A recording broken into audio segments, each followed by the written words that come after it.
नमस्कार, आदाब, सत श्री अकाल, गुड मॉर्निंग मेरे प्यारे दोस्तों। आ गया है आपका होस्ट एंड दोस्त अंकित अवस्थी लेकर के ताजा तरीन सवाल जो कि बने हैं कल रात तक की सुर्खियों से। स्वागत है मेरे सभी मित्रों का जो मेरे साथ में इस समय लाइव जुड़ चुके हैं। अपने सभी साथियों को लाइव आने का इन्विटेशन भेज चुके हैं। पेन पेपर हाथ में है, इंडिया और वर्ल्ड का मैप साथ में है और जानने के लिए तैयार हैं आज की प्रमुख 5 सुर्खियां हैं। अलास्का के अंदर तेल ड्रिलिंग का क्या है मामला, ऑकुस डील में क्या है नया अपडेट, साथ में समलैंगिक विवाह पर सुप्रीम कोर्ट ने क्या कहा, साथ ही दूसरी तरह आगे बढ़ते हुए ज्योग्राफी के अंदर कि क्या अफ्रीका टूटकर 2 भागों में बंट जाएगा और बेंगलुरु मैसूर हाईवे इस समय सुर्खियों में क्यों है। इन प्रमुख मुद्दों को आज के सेशन में कवर करेंगे। जल्दी से अपने सभी साथियों से कहिए कि वो इस सेशन में जुड़ जाएं। आप भी जल्दी से सेशन को अपने साथियों के साथ साझा कर दीजिए। आज का मोटिवेशन है, if people are doubting how far you can go so far that you can't hear them anymore. यदि आप पर लोग शक कर रहे हो कि आप कितनी दूर तक जाएंगे तो बहुत अच्छा होगा कि आप इतने दूर चले जाएं कि उनकी बातें और उनकी आवाज आपके कानों में ना पड़ती सुनाई दे। साथियों, यह सच्चाई उन लोगों के लिए है कि लोग दुनिया का सबसे बड़ा रोग क्या कहेंगे लोग, और अगर इस रोग से आप बचना चाहते हैं तो अपने आप को लोगों की सुनाई बातों से दूर रखना शुरू करिए। लेकिन मेरे बहुत सारे विद्यार्थी मित्र ऐसे हैं जो पढ़ाई के लिए कहीं ना कहीं किसी दूसरे शहर में बैठकर पढ़ रहे हैं, और जब वो बैठकर पढ़ रहे हैं तो वो अपने घर पर इसीलिए नहीं जाते क्योंकि वहां जाएंगे तो वहां पर चाचा बुआ नाना नानी मामा फूफा पड़ोसी जितने भी हैं वो सब पूछेंगे, और बेटा क्या हुआ कैसा चल रहा है सब, और वो जब पूछेंगे तो हम जवाब नहीं दे पाएंगे। ऐसी स्थिति में क्या होता है, हम घर जाना ही छोड़ देते हैं। दिवाली होली पर जो भी हमारे त्योहार हैं उन पर घर जाना छोड़ देते हैं कि नहीं साहब मैं तो पढ़ाई कर रहा हूं। गलत करते हैं आप। अगर संभव हो तो अपने जितने भी सोशल इवेंट्स हैं उनमें जानबूझ कर जाइए, उनमें मत जाइए जहां कोई आपसे यह कहे कि 5 दिन के लिए आ जाना, काम है घर पे, कोई बात नहीं पढ़ाई कर रहा हूं मैं। लेकिन जहां सब लोग आएंगे और वो सब मुझसे पूछेंगे और बेटा क्या चल रहा है आजकल, वहां 2 तरह के नजारे दिखेंगे। कैसे, एक तो उन भैया का स्वागत सम्मान होते हुए आप देखेंगे जिनको हाल ही में कोई नौकरी मिली है या फिर उन्होंने पद प्रतिष्ठा में कुछ वृद्धि की है, दुकान बढ़िया चल गई है या बिजनेस बढ़िया चल गया है, बढ़िया गाड़ी से आए हैं, उनके इर्द गिर्द लोग उनकी वाहवाही करते दिखेंगे। और आपके नजदीक भी कुछ लोग आएंगे और कहेंगे हाँ भाई और बढ़िया, और कैसा चल रहा है सब है। सुना है आजकल बहुत गर्मी है जयपुर में, सुना दिल्ली में पॉल्यूशन बहुत बढ़ गया है। उन्हें पता है कि आपसे वो डायरेक्टली नहीं इनडायरेक्टली कोसेंगे कि आपसे पढ़ाई की तो बातें ही क्या करनी होती तो शायद अब तक सिलेक्शन हो गया होता। वो आपको मुफ्त में मिलने वाला प्राकृतिक बूस्टर है। ये जो मोटिवेशनल वीडियोस देख देख करके आप बूस्ट होते हैं ना, ये बिल्कुल गलत है। असल में जिस व्यक्ति को रोजगार की समस्या हो, देखिए एक बहुत बड़ा कटु सत्य बताता हूं मैं आपको। कटु सत्य यह है, जिसके पास में भोजन का संकट हो, जिसको गाड़ी का संकट हो, जिसके पास घर अपना ना हो, उसको मोटिवेशन लेने के लिए मोटिवेशनल गुरुओं की जरूरत नहीं है। आज के युवा के साथ बहुत बड़ी प्रॉब्लम पता है क्या हो रही है, वो मोटिवेशनल वीडियो देख देख करके एकदम सोचता है कि आज तो मैं रॉकेट साइंस हो जाऊंगा। अरे भाई, तेरे को मोटिवेशनल वीडियो देखने की जरूरत क्यों है?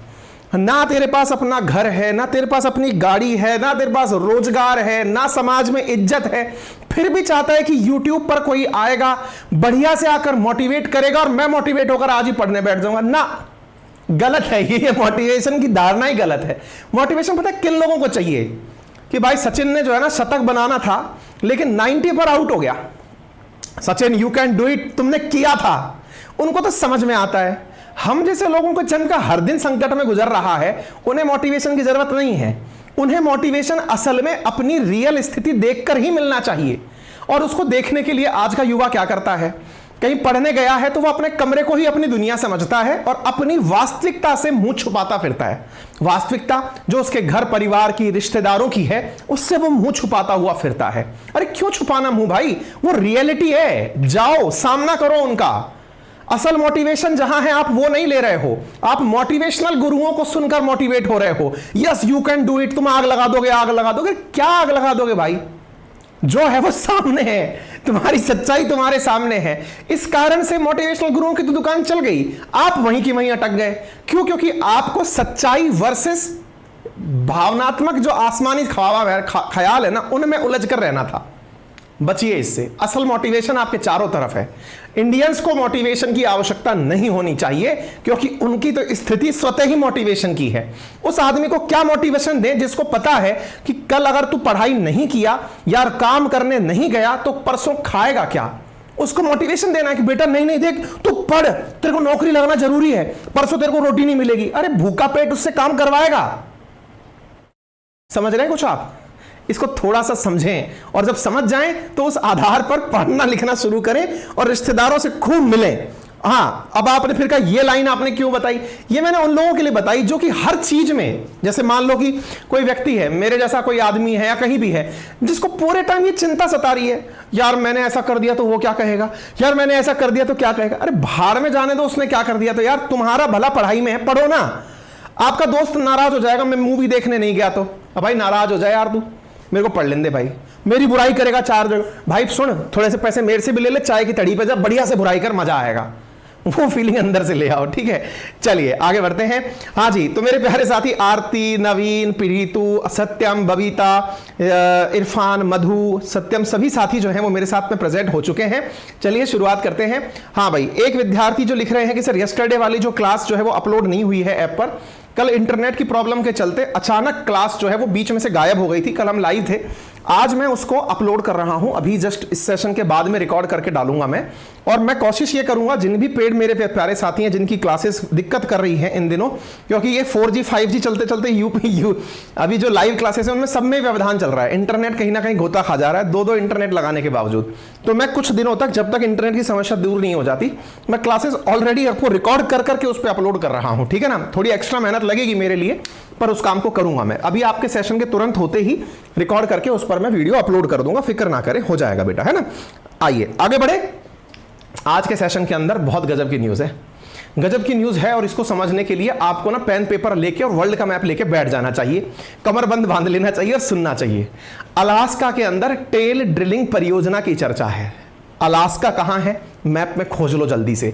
जो जानते हैं जल्दी से मेरे एक सवाल का जवाब दे दो, बता दो कि बेरिंग स्ट्रेट अलास्का के पूर्व में है या पश्चिम में है। जिनको तुरंत देख करके मैप पता चल जाए वो कमेंट में जवाब दे दें कि अलास्का से बेरिंग स्ट्रेट ईस्ट में है या वेस्ट में है। जो जान गए और जो मैप देख रहे हैं वो ठीक है, बाकी हम आगे बढ़ते हैं। आपको आगे क्यों लेकर चल रहे हैं?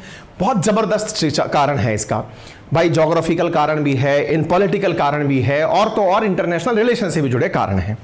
कारण यह है कि हाल ही में अमेरिका के द्वारा अलास्का से तेल निकालने की परमिशन दे दी गई है। कौन निकालेगा? अलास्का कौन से देश का हिस्सा है? कई देशों को, कई विद्यार्थियों को तो शायद ये भी ना पता हो।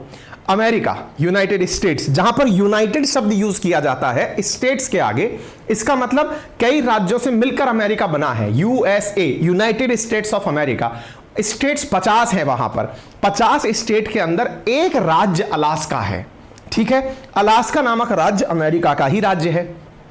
एक बेहतरीन सवाल पूछता हूं मैं, चलिए। हाँ जी, तो मेरे प्यारे साथियों के जवाब आने शुरू हो गए हैं।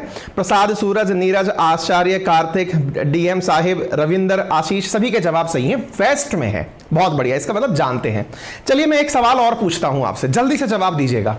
अमेरिका के बारे में अच्छे से जानते हैं तो बताइए, अमेरिका का वो कौन सा राज्य है? अब अमेरिका में 50 राज्य हैं। अमेरिका का वो कौन सा राज्य है जिसकी सीमा किसी और राज्य से साझा नहीं होती? जल्दी से कमेंट बॉक्स में आंसर बताओ और आगे हम बढ़ते हैं, ठीक है। तब तक मैं आपको आगे लेकर चल रहा हूं। तो US approve contentious oil drilling project in Alaska. खबर इसलिए है, हम इसलिए चर्चा कर रहे हैं। Biden administration approves Alaska oil drilling project. America के अंदर बाइडेन प्रशासन ने अनुमति दे दी अलास्का से तेल निकालने की, यह सुर्खी हो गई, ठीक है। चलिए अब हम आगे बढ़ते हैं। एक बार के लिए हमने जो सवाल पूछा, आप में से बहुत सारे साथियों ने जवाब भी दे दिया, तो मैंने इसीलिए आपसे घुमा घुमा के सवाल पूछा। मैंने क्या कहा था आपसे? अमेरिका का वो कौन सा राज्य है जो किसी अन्य राज्य से सीमा साझा नहीं करता? तो जवाब है उसका अलास्का। ये रहा अलास्का मेरे प्यारे साथियों, ठीक है। ध्यान से समझ लेना, अलास्का अमेरिका का राज्य है, लेकिन ये कनाडा से बॉर्डर साझा करता है, अमेरिका के अन्य राज्यों से सीमा साझा नहीं करता है। बोले सर इतना दूर जाकर के इन्होंने ये राज्य कैसे बनाया? मैंने कहा इसके पीछे की कहानी है। क्या कहानी है? 19वीं सदी की कहानी है। मतलब उत्तरार्ध में हुआ ये था कि अलास्का जो है ना वो कभी रूस का हिस्सा हुआ करता था। रूस लगभग 1860-70 के दशक में क्रीमिया वॉर के चलते घाटे में चला गया था। घाटे में चला गया तो कहते हैं ना घर बिक जाते हैं, ऐसे रूस ने अपना एक हिस्सा बेच दिया। रूस के इस हिस्से का नाम अलास्का था। यह खरीदा था तत्कालीन यूनाइटेड स्टेट्स के सेक्रेटरी ऑफ स्टेट हुआ करते थे सीवर्ड नाम के व्यक्ति ने उस समय इसे लगभग $7.5 मिलियन में खरीदा था। बात है ये लगभग 1869 की। उस समय जब खरीदा था तब यह हिस्सा असल में हुआ रूस का करता था, लेकिन तब से यह हिस्सा अमेरिका का है। यही कारण है कि यह अमेरिका के अन्य राज्यों से अलग बैठा हुआ है। ठीक है, तो अलास्का वर्तमान में अमेरिकी राज्य है और चूंकि यह राज्य कनाडा से बॉर्डर रखता है, कनाडा जो कि टेम्परेट रीजन में है, तो यहां पर बेहतरीन बर्फ पड़ती है। यह वाला सर्कल आर्कटिक सर्कल के क्षेत्र में पहुंच जाता है, तो यहां पर बर्फ ही जमी रहती है। इतनी बर्फ जमी रहती है कि अमेरिका के कई लोग तो 1869 के अराउंड लिए गए सीवर्ड के डिसीजन को उसकी गलती मानते थे कि भैया इतना पैसा खर्च करके इस वीरान जंगल को क्यों खरीद लिया। कारण क्योंकि यहां पर केवल बर्फ है, यहां कोई रह नहीं सकता। इस कारण से अलास्का को एक और नाम से जाना जाता है और वो नाम है सीवर्ड फॉली। किस नाम से जाना जाता है? Seward folly. हाँ भाई, मैं जिस तरह की ये चीजें आप लोगों को बताता हूं ना, सीवर्ड की गलती के नाम से जाना जाता है इसे। आप में से बहुत सारे लोग मैप के अंदर जिज्ञासाएं रखते होंगे। कभी हमें एक सलाह दीजिएगा, हम और आप मिलकर के एक प्रयास करना चाहते हैं। बहुत सारे विद्यार्थियों के मन में जिज्ञासा है मैप को पढ़ने की, केवल और केवल मैप जानना चाहते हैं। अगर आप चाहें तो मैप की मैं अलग से कुछ 15-20 दिन की क्लासेस रख दूं बहुत ही नॉमिनल कीमत पर अपने एप्लीकेशन पर, अगर आपकी इच्छा हो। क्योंकि ये मैप के बारे में जानना, जिज्ञासाएं शांत करना, कौन सी नहर कहां पर है, कौन सा किनारा, कौन सा ऊंचा पर्वत कहां पर है, कौन सी स्ट्रेट कहां पर है, कौन सी गल्फ कहां पर है, तो मैं ये सारी क्लासेस अगर आप चाहें तो अपने एप्लीकेशन पर एक बहुत ही नॉमिनल कीमत के बैच में ला सकता हूं। आपकी इच्छा हो तो हमें कमेंट बॉक्स में बताइएगा, ताकि इस तरह की दिक्कतें आर पार खत्म ही हो जाएं। 15-20 दिन का एक बैच निकालेंगे, बहुत ही शानदार सा, उसमें इसको कवर करा देंगे। ठीक है, चलिए, तो फिलहाल के लिए हम सीवर्ड फॉली की बात कर रहे हैं। जब यहां पर बर्फ बहुत है तो लोगों को बड़ा संशय यह हुआ करता था कि इसको खरीदा क्यों। लेकिन समय बीतता गया तो जानकारी मिली कि यहां पर तो तेल के प्रचुर भंडार हैं। इतना तेल है यहां पर कि अमेरिका जितना तेल अभी निकालता है खुद के यहां से, उससे भी कहीं ज्यादा तेल यहां पर उपलब्ध है। लेकिन ये तेल की जानकारी अब जाकर पता चली, तो ये अमेरिका के लिए इस समय तो बहुत ही ब्यूटीफुल काम हो गया कि इसे बहुत सारा लाभ हो गया। अब ये जो लाभ इसे हुआ है, इस लाभ में एक चैलेंज जुड़ गया। हाँ भाई, आपके मतलब कमेंट्स हमें मिलने शुरू हो गए हैं और आप में से बहुत सारे साथी चाहते हैं कि हम इस तरह का कोई बैच लेकर आए। जल्दी ही हम लेकर आ जाएंगे, ठीक है ना। हाँ, कुछ लोग तो प्राइसेस भी बताने लग गए कि इतने में लाइएगा, डिसाइड कर लेंगे हम, है ना। चिंता मत करिए, जरूर करेंगे। तो अब यहां पर क्या प्लान हुआ, जरा ध्यान से सुनिएगा। ये वाला जो पर्टिकुलर क्षेत्र हमने देखा, यहां पर ऑयल के भंडार हैं। ऑयल के जो भंडार यहां पर मिले, उन ऑयल के भंडारों ने अमेरिका के लिए गजब का एक लाभदायक पल बना दिया। मुसीबत यह हो गई कि जहां ऑयल के भंडार मिले वहां प्रॉपर बर्फ है, और साथियों बर्फ यानी ग्लेशियर अगर पिघल गए तो पर्यावरण के लिए संकट है। अगर वहां से तेल बाहर निकाल लिया तो उससे प्रदूषण फैलेगा, कार्बन बाहर आएगा, एनवायरमेंट के अंदर ग्रीन हाउस इफेक्ट बढ़ेगा। जब ग्रीन हाउस इफेक्ट बढ़ेगा, ग्लेशियर पिघलेगा, समुद्र का जल स्तर बढ़ेगा। दो काम होंगे, कुछ देश के हिस्से डूब जाएंगे, कुछ देशों के हिस्से डूब जाएंगे। जैसे डूबने के डर से हाल ही में इंडोनेशिया ने अपनी राजधानी जकार्ता से बदल ली। ऐसे ही डूबने का डर दुनिया के बहुत से देशों को और सताने लगेगा। नैसर्गिक और स्वाभाविक सी बात यह है, जिन्हें डूबने का डर लगेगा वो विरोध करेंगे। आपको भी पता होना चाहिए, अगर ग्लेशियर पिघल गए तो ना तो नदियों में पानी बचेगा और ना ही बारिश में दम। इस तरह की स्थितियां अगर हो गई तो यह पर्यावरण के लिए संकट है। इसका मतलब क्या हुआ? तेल मिलना जहां अमेरिका के लिए बड़ी उपलब्धि है, वहीं पर्यावरण के लिए बड़ी चुनौती है। मैंने आप लोगों को अक्सर एक लाइन सिखाई है जिसे आप किसी भी आंसर के अंदर इन्वर्टेड कॉमास में लिख सकते हैं। क्या? कि पर्यावरण के मतलब विकास के साथ साथ पर्यावरण की क्षति होती है। इस बात से आप सहमत हैं या असहमत? आंसर लिखें। इस प्रकार से आप समझ सकते हैं, अलास्का में डेवलपमेंट के नाम पर अगर तेल निकलना शुरू हुआ तो उसकी एवज में यहां से तेल के साथ ग्लेशियर पिघलेंगे तो पर्यावरण की क्षति होगी। यही कारण है कि ट्रंप प्रशासन ने, यानी कि इससे पहले जो रिपब्लिकन्स की अमेरिका में सरकार होती थी, उन्होंने तो अलास्का से तेल निकलने की इजाजत दे दी थी, क्योंकि ट्रंप वो आदमी था जो पर्यावरण के समझौतों को नहीं मानता था। बाइडेन जब आए तो ट्रंप के फैसले पलटते हुए कहे थे चुनाव प्रचार में कि अगर मैं आया तो मैं अलास्का से तेल नहीं निकालूंगा, यानी पर्यावरण को नुकसान नहीं पहुंचाऊंगा। इसलिए पर्यावरण प्रेमियों ने बाइडेन को जिता दिया था। लेकिन बाइडेन सरकार की खबर, US approve contentious oil drilling project in Alaska, Biden administration approves Alaska, यह बाइडेन के डुलमुल रवैये को दिखाता है। यह दर्शाता है कि बाइडेन और ट्रंप दोनों ही कुछ नहीं हैं, ये केवल स्वार्थी हैं और मौका परस्त हैं। यही कारण है कि इस समय अमेरिका में एक मीम गजब का वायरल हो रहा है। जिस वायरल मीम के अंदर मैं वो दिखाना चाहूंगा वो चला गया। लाए तो थे यार हम, और बोले भी थे हम अपनी टीम को उसको आगे पीछे करने। ये देखिए, हाँ मैं इसको पूरा सुनाऊंगा आपको।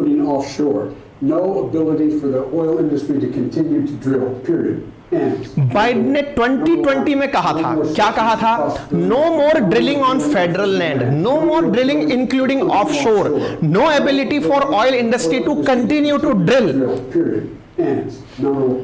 Today, Biden approve a massive new drilling project in Alaska. Lie like is thus as unacceptable. जरा खबर दोबारा सुने। बोलिए महाराज, चुप हो गए। घबराइए नहीं, इंडिया है। अरे चुप हो गए।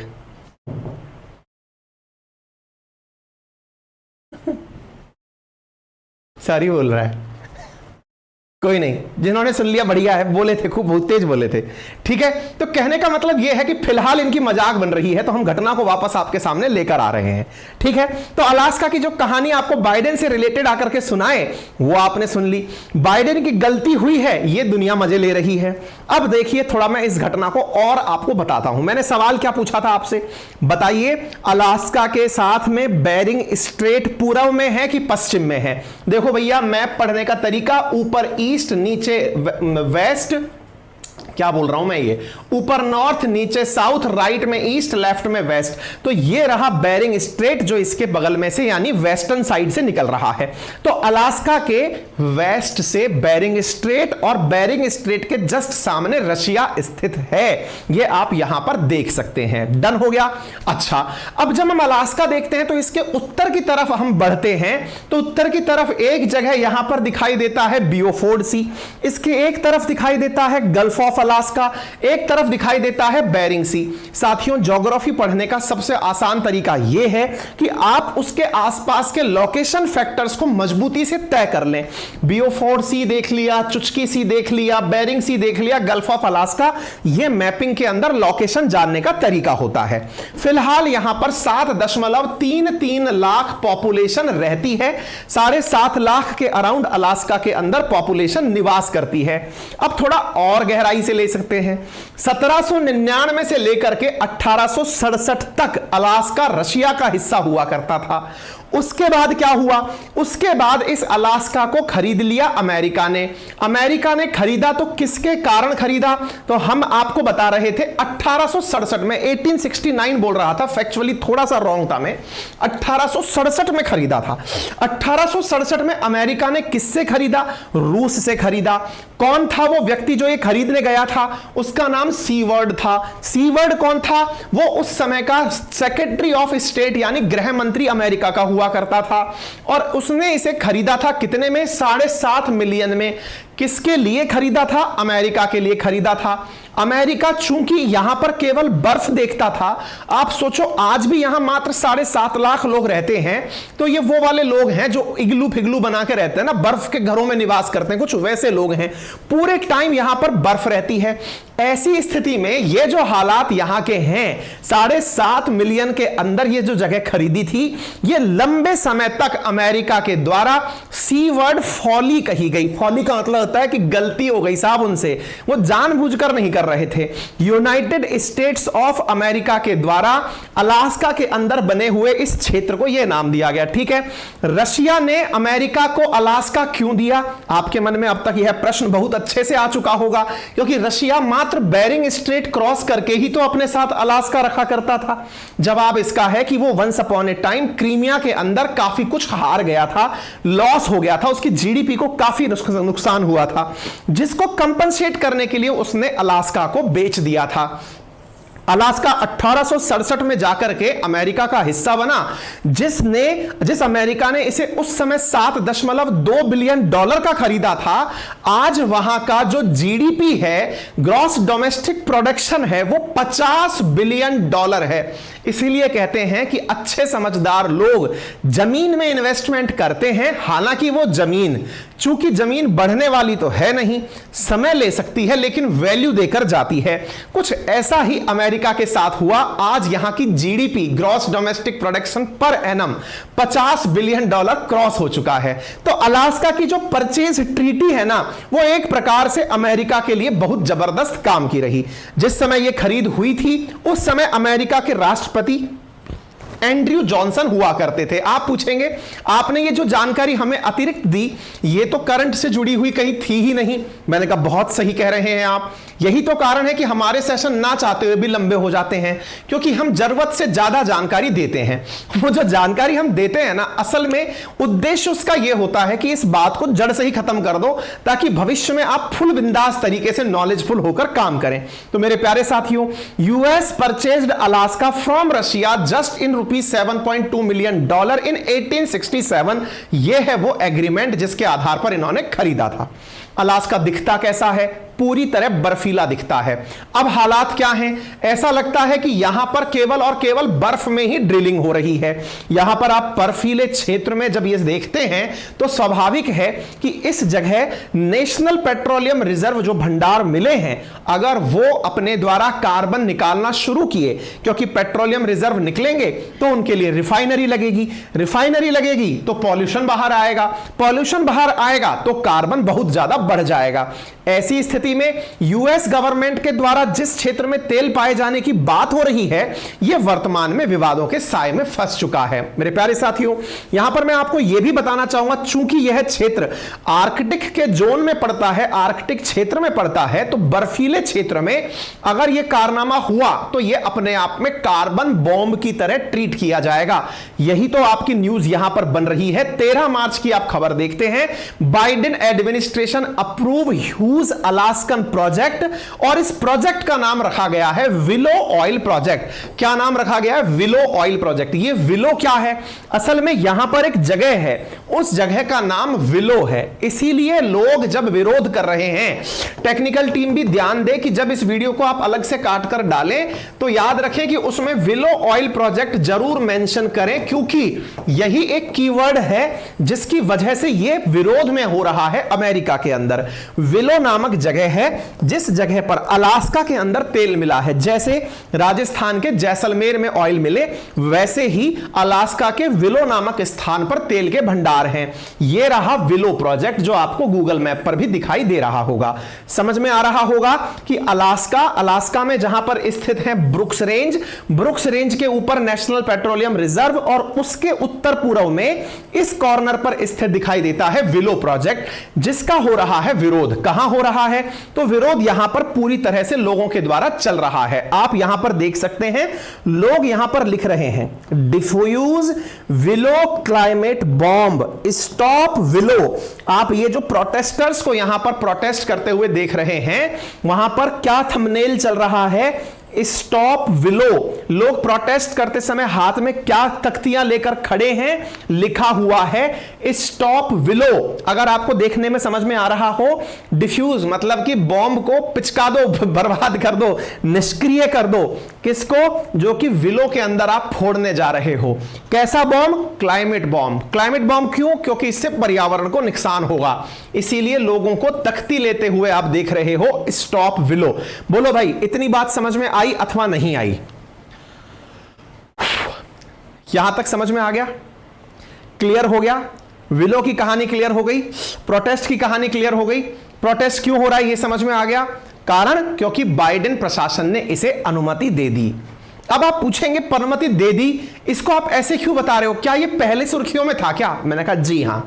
असल में इनसे पहले जो डोनाल्ड ट्रंप थे, उन्होंने इस प्रोजेक्ट को अनुमति दी थी, लेकिन तब बाइडेन की पार्टी और पर्यावरण कार्यकर्ता ट्रंप के पीछे पड़ गए थे कि तुमने ये गलत परमिशन दे दी। अब गलत परमिशन दे दी, इस कारण से बाइडेन जब चुनाव में उतरे तो उन्होंने ट्रंप के खिलाफ कैंपेन करते हुए कहा कि जब मैं जीतकर आऊंगा तो अलास्का में कोई ड्रिलिंग नहीं होगी या फिर कोई भी तेल निकालने के लिए ड्रिलिंग नहीं होगी ताकि पर्यावरण को नुकसान हो।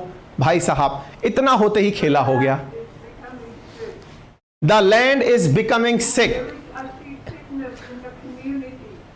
Loss of taste and smell, dizziness, aggression in young men, respiratory illnesses, cancers, and even changing the sex of a child in the womb from male to female. Stop Willow! Stop willow, ये यहां पर campaign चल रहा है। ठीक है, अब अच्छा, अब साहब यहां पर एक कंपनी का नाम आता है और उस कंपनी का नाम है कॉनकोफिलिप। अब ये कॉनकोफिलिप क्या है? असल में ये कंपनी है जो यहां से तेल निकालेगी। अब लोगों ने पूछा कि बाइडेन अपनी इज्जत को दांव पर लगाने के लिए क्यों तैयार हुए? इसके पीछे की कहानी कुछ और है। कहानी क्या है? असल में इस जगह को, यानी विलो नामक जो जगह है, इसको कॉनकोफिलिप ने 20 साल पहले ही लीज पर ले लिया था तेल निकालने के लिए। 20 साल से यह लैंड इस समय कॉनकोफिलिप के पास इस इंतजार में है कि कब सरकार अनुमति दे और हम तेल निकालें पहुंचे। मुसीबत क्या है भाई साहब? सरकार इजाजत नहीं दे रही, जिससे कॉनकोफिलिप को रोजाना नुकसान हो रहा है। कॉनकोफिलिप अगर आज भी परमिशन नहीं पाती है तो यह कोर्ट पहुंच करके बाइडेन के खिलाफ केस करेगी, जिसकी वजह से अमेरिकी सरकार को $5 बिलियन का हर्जाना देना पड़ेगा। अब वो $5 बिलियन का हर्जाना दे, इससे बेहतर है कि कॉनकोफिलिप को तेल निकालने की अनुमति दे दे, और हुआ भी यही। तो अब जो न्यूज चल रही है दैट इज विलो के अंदर आप ड्रिलिंग रोको या कॉनकोफिलिप जो कंपनी है उसके ड्रिलिंग प्रोजेक्ट को रोको, यही इस समय डिमांड चल रही है। और लोग प्रोटेस्ट करने वालों ने प्रॉपर तरीके से एक डोनेशन का पेज और बना लिया है, जिसके माध्यम से वो लोगों से फंड एकत्रित कर रहे हैं। लोगों का कहना है कि जो ये विलो प्रोजेक्ट है, ये पूरी तरह से, पहली बात तो बाइडेन का जो क्लाइमेट गोल है उसके खिलाफ है, दूसरी तरफ कॉनकोफिलिप को वेस्टर्न आर्कटिक में ये करके देना अपने आप के अंदर आने वाली भविष्य की संभावनाओं को इजाजत देना है। जैसे यहां पर 3 बिलियन बैरल तेल है, जो कि तेल निकलने पर विलो क्षेत्र के अंदर पॉल्यूशन को बढ़ाएगा, और गैस अगर निकल गई, लीक हो गई, तो यहां के वाइल्ड लाइफ को खत्म कर देगा। ऐसे वाइल्ड लाइफ के जो एनिमल्स हैं जो यहीं पर पाए जाते हैं और क्रिटिकली एंडेंजर्ड हैं, जो सफेद भालू, रेंडियर, ये जितने भी जीव आपको दिख रहे हैं, इनके ऊपर संकट उत्पन्न हो जाएगा। कहने का मतलब यह हुआ, ना केवल ग्लेशियर पिघलेंगे, ना केवल कार्बन डाइऑक्साइड मात्रा बढ़ेगी, ग्रीन हाउस इफेक्ट बढ़ेगा, अपितु वहां पर रहने वाले पर्यावरण के जो जीव हैं उन्हें भी बहुत ज्यादा दिक्कतों का सामना करना पड़ेगा। ऐसी स्थिति के अंदर यहां पर विरोध हो रहा है। चूंकि बाइडेन ने कभी कहा था कि मैं कभी भी ड्रिलिंग नहीं करूंगा, इसलिए लोग बाइडेन की इमेज से जोड़कर इस चीज को देख रहे हैं कि बाइडेन ने लोगों से झूठ बोला। जब चुनावी वादे में थे तब तो बाइडेन ने इतनी सारी बातें बोली थी। आज जब चुनाव जीत करके वो राष्ट्रपति हैं तो बातों से पलट गए हैं। इस आधार पर बाइडेन का क्रिटिसिज्म हो रहा है कि आपने पॉलिसी शिफ्ट कर ली है। ऐसे ही आपने देखा होगा बाइडेन के साथ इन दिनों कुछ ऐसा ज्यादा हो रहा है। आपको याद होगा सऊदी क्राउन प्रिंस जो थे, उनको भी बाइडेन ने यह कहा था चुनाव प्रचार में कि अगर मैं सत्ता में जीतकर राष्ट्रपति बन गया तो मैं क्राउन प्रिंस के ऊपर जो पत्रकार खशोगी है उसकी मौत का केस चलाऊंगा। लेकिन जैसे ही खुद जीतकर सऊदी अरब मिलने चले आए खशोगी से, तुरंत आकर के उन्हें माफ कर दिया कि मैं आपके ऊपर से केस हटाता हूं, अमेरिका के हित में रहेगा ये काम। इसका मतलब अगेन बाइडेन ने अपने कई ऐसे मुद्दों से पीछे हटने का काम किया है जिससे लोगों का ना केवल बाइडेन पर बल्कि अमेरिका पर ट्रस्ट कम हुआ है। इसी के साथ साथ चूंकि बाइडेन ने ट्रंप के आर्कटिक ड्रिलिंग लीज को कैंसिल किया था, तो लोग अब यही पूछ रहे हैं कि आपने किस आधार पर अपने एडमिनिस्ट्रेशन को इसे पुनः देने की परमिशन दे दी। कहा यह भी जाता है कि जब ट्रंप ने इस काम को इजाजत दी थी तो ट्रंप के इजाजत देते ही कोर्ट में केस हो गया था। कोर्ट में केस हुआ था। कोर्ट ने उस समय यह कहा था कि सारी पिटीशंस को मंगाया जाए और जांचा जाए कि क्या ये वाकई में पिटीशंस सही हैं। इसके बारे में यहां पर एक प्रॉपर तरीके से ब्यूरो ऑफ लैंड मैनेजमेंट को काम दिया गया। क्या काम दिया गया कि यहां की जांच करके वो बताए कि क्या वाकई में इस तेल के निकालने से अमेरिका में संकट उत्पन्न होगा। तो ब्यूरो ऑफ लैंड मैनेजमेंट करके जो अमेरिका की एजेंसी है, उसने प्रॉपर तरीके से अपनी एनालिसिस अगस्त 2022 में देते हुए कहा कि जी हां, अगर तेल निकाले गए तो चैलेंजेस तो होंगे। इसके बावजूद भी अगर बाइडेन एडमिनिस्ट्रेशन यह काम कर रहा है तो यह किसी कार्बन बम से कम नहीं है, क्योंकि इस प्रक्रिया से 260 million ton green house gas का उत्सर्जन होगा, जो कि 70 नए कोयले के प्लांट के बराबर है। ऐसी स्थिति में यह बात अपने आप में बड़ी संदेहास्पद बन जाती है कि जिस पर्यावरण के संरक्षक होने का दावा बाइडेन किया करते थे, वो अपनी बात से पलटकर क्या केवल कॉन्को फिलिप को दिए जाने वाले पैसे के डर के चलते अपनी बात से पलट गए। फिलहाल के लिए इस जानकारी में इतना ही। सेशन के अंदर शुरुआत में मैंने एक सवाल पूछा था कि बताइए अमेरिका का वो कौन सा राज्य है जो किसी अन्य राज्य से सीमा साझा नहीं करता। असल में ये यूपी पुलिस कांस्टेबल के अंदर सवाल पूछा गया था। अब आप पूछेंगे सर ये सवाल आप क्यों लाए हमारे लिए, आपने हमसे ये क्यों पूछा, हम क्या पुलिस कांस्टेबल की तैयारी कर रहे हैं? जी नहीं, मेरे बहुत सारे साथी जब इस तरह की न्यूज पढ़ रहे होते हैं जिनको मैं कहता हूं कि ये यूपीएससी में यहां पूछा जाएगा, इस लेवल का होगा, इस तरह की तैयारी करो, उस समय उनका कहना यह होता है हम तो यूपीएससी की तैयारी कर रहे हैं या फिर हम वनडे एग्जाम कांस्टेबल या पटवारी पुलिस इनकी तैयारी कर रहे हैं, नहीं पता। तो हमने आपसे केवल इतना कहा है कि एक बार ज्ञान भरकर ले लो, फिर उसमें से जरूरत के हिसाब से, क्योंकि समुंदर भर के अगर ज्ञान ले लोगे तो उसमें से डोलची मग्गा ग्लास भर के ज्ञान निकालकर कहीं और काम में ले सकते हैं। आई बात समझ में? इसी प्रकार से मैंने यह दिखाया, यह पर्यावरण से जुड़ा हुआ मुद्दा यूपीएससी स्टेट पीसीएस के लिए है, लेकिन इंटरनेशनल रिलेशन भी यूपीएससी स्टेट पीसीएस के लिए है, लेकिन जो वनडे एग्जामिनेशन है उनसे जुड़े हुए तथ्य भी मैं आपको इन सवालों की व्याख्या में बताता हूं। हां, वो बात सही है कि वो ऑब्जर्वेशन आपके अपने होंगे कि आपको उन्हें कैसे यूज में लेना है। ठीक है? हां भाई,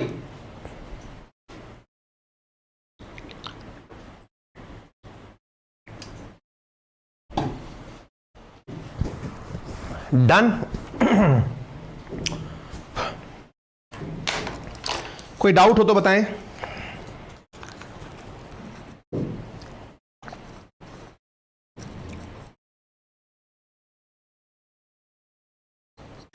एक बालक पूछ रहे हैं कि क्या सर आप 1999 वाला जो बैच चल रहा है उसमें मैपिंग नहीं कराएंगे? बिल्कुल कराएंगे।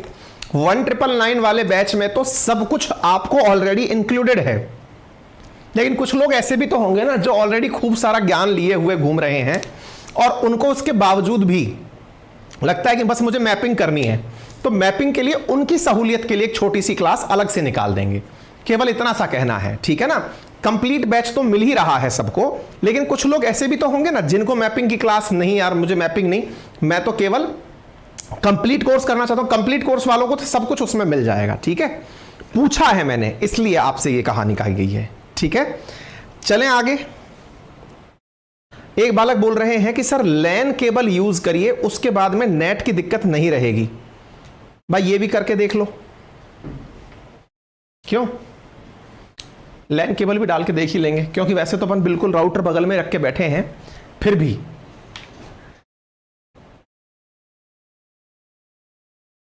मिस्टर हरिओम सैनी लिख रहे हैं, सर आपकी पेड क्लास में आपका कंसेप्ट क्लियर करने के लिए दिए एग्जाम्पल की वजह से टॉपिक को समझने और याद रखने में बहुत हेल्प मिलती है। सारे कंसेप्ट जैसे साथ के साथ तैयार हो जाते हैं। जी बहुत बहुत धन्यवाद आपका कि आप यहाँ आकर के भी हमारी पेड कोर्स की तारीफ कर रहे हैं, धन्यवाद। चलें आगे बढ़ते हैं साहब। तो अब हम आपको दूसरी खबर की तरफ लेकर चलते हैं। अक्सर क्या होता है, जब खबरें डिस्कस की जाती हैं तो खबरें डिस्कस करने के साथ उसका महत्व स्थापित नहीं हो पाता। महत्व स्थापित करने के लिए कुछ क्रेडिबिलिटी के सोर्सेज दिखाने होते हैं। आज जिस खबर को मैं आपसे डिस्कस कर रहा हूं, यह खबर बहुत पुरानी है। बहुत पुरानी कब की है? जब पहली बार इस खबर का उत्थान हुआ था, ऑस्ट्रेलिया, अमेरिका और यूके ने मिलकर के ऑकुस नामक एक गठबंधन बनाया था। AUKUS, A stand for Australia, AUKUS A UK, UK बोले तो यूनाइटेड किंगडम और यूएस अमेरिका। ऑकुस नामक जो गठबंधन बना था, उस गठबंधन को हाल ही में फिर से सुर्खियों में आने का मौका मिला है। लेकिन मैं आपको बता दूं, यह चीज पुरानी बहुत है और जितनी पुरानी है हमने उतनी बार इसको क्लास में डिस्कस की है। जब ये पहली बार आई थी सुर्खियों में, तब हमने इसका डिस्कशन किया था और हमने कहा था कि ये दुनिया में एक बहुत बड़ी न्यूज बनने जा रही है। हमने आपसे ये कहा था कि इतनी बड़ी न्यूज है कि संभवतः ये परीक्षाओं में पूछी जाए, और हुआ भी यही। हमने आपको भले ही इस बारे में जानकारी, जैसे मैं रेफरेंस में देता हूं ना, जीएस पेपर 2, जीएस पेपर 3 के लिए इंपॉर्टेंट है, अब मैं आपको विद एविडेंस दिखाता हूं। ये देख लीजिए, जीएस पेपर 2 इंटरनेशनल रिलेशन, 18 जनवरी 2022। क्वेश्चन देख लीजिए, the new tri national partnership AUKUS is aimed at countering China's ambition in the Indo Pacific region. Is it going to supersede the existing partnership in the region? Discuss the strength and impact of AUKUS in the present scenario. 250 शब्द के अंदर UPSC यानी IAS के exam के अंदर यह सवाल GS paper 2 के अंदर ऑकुस से पूछा गया है। अर्थात जितने विषय हम आपसे डिस्कस करते हैं, जैसे इंटरनेशनल रिलेशन जब मैं बोलता हूं तो ये जीएस पेपर 2 का हिस्सा है, ये ऑकुस में सवाल पूछा गया है। हम इसके बारे में, जब ये पहली बार आया था ना, पेपर में आने से पहले की बात बता रहा हूं, जब ये करंट में आया था, अगर आप पुराने विद्यार्थी हैं हमारे तो कमेंट बॉक्स में बताइए कि हमने इसका डिटेल में एनालिसिस तब भी किया था। ठीक है, चलिए तो आगे बढ़ते हैं। आज क्या चर्चा है? आज चर्चा यह है, तब तो यह गठबंधन चर्चा में आया था, अब प्रॉपर तरीके से इस पर साइन हो गया है, पूरी तरह से इसकी डिटेल बाहर निकल के आ गई है। आपको जानकर आश्चर्य होगा, क्योंकि मैंने खुद ने इस खबर को 4 बार इसलिए पढ़ा क्योंकि हजम ही नहीं हो रही थी। आप यकीन मानिए, हजम करने के लिए मैंने 4 अखबार और पढ़े। मैंने कहा यार कुछ तो गड़बड़ है, यार कुछ तो गड़बड़ है, कैसे हो सकता है? हाँ, ये पुराने साथी लिख रहे हैं, किया था बिल्कुल। प्रतीक, कौशल, खुशबू, विक्रांत, याद आ गया। हमने इस क्लास के अंदर बहुत अच्छे से, भाई आर्य ने तो अब बनाया, जहां हम पहले इस चैनल को पढ़ाया करते थे वहां पर हमने खूब डिस्कशन किया है, चाहो तो गूगल कर लेना, ठीक है ना। चलो डन है। अब हम आपको आगे की जानकारी दे रहे हैं। भाई साहब पची नहीं मेरे एक बात, हाजमा खराब हो गया। किस बात को सुनकर के कि भाई साहब इसका बजट है $368 बिलियन। दिमाग खराब हो गया। $368 बिलियन कितना होता है भाई साहब? कई देशों की तो जीडीपी है ये।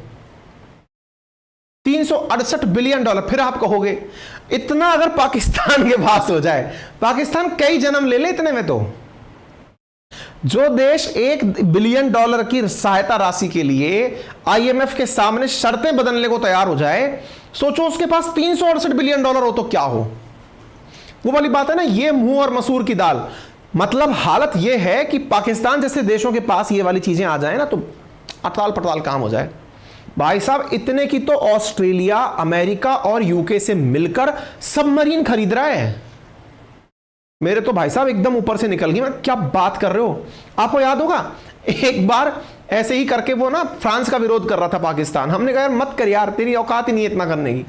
आप कहेंगे पाकिस्तान को घसीट लाते हो बीच में। रेफरेंस बना रखा है हमने, आपको पता होता है तो फिर आप उससे अंदाजा लगा पाते हैं कि किस लेवल की बात करनी है, ठीक है। तो ये न्यूज इसलिए मायने रखती है कि ये $368 बिलियन की न्यूज है। अब कैसे समझाऊं मैं आपको। इंडिया का जो फॉरेक्स है ना, इंडिया के पास जो विदेशी मुद्रा भंडार है वो लगभग 400 से $450 बिलियन के आसपास होता है। इसके पास में इतनी की तो इन्होंने केवल डील कर ली। और पता है क्या खरीदेंगे ये? आपको जानकर आश्चर्य होगा, मात्र 8 सबमरीन। फिर से सुन लो, क्या खरीदने वाले हैं? मात्र 8 सबमरीन। 8। सर क्या बात कर रहे हो, मतलब मैं भाग भी दे करके निकालूं 8 चौका 32, मतलब तो सर ये 40-45 बिलियन डॉलर की एक सबमरीन, इतनी सी सबमरीन। हमने कहा हाँ। तो भाई साहब डायलॉग इस पर सेट बैठता है, एक सबमरीन की कीमत तुम क्या जानो दुनिया वालों। आप पूछेंगे ऐसा क्या हो रहा है सर इस सबमरीन में? हमने कहा ऐसी सबमरीन ऑस्ट्रेलिया को मिलने जा रही है जो अमेरिका खुद यूज करता है। आ गया असली औकात में निकल के बाहर अमेरिका। बेचना था बेच दिया।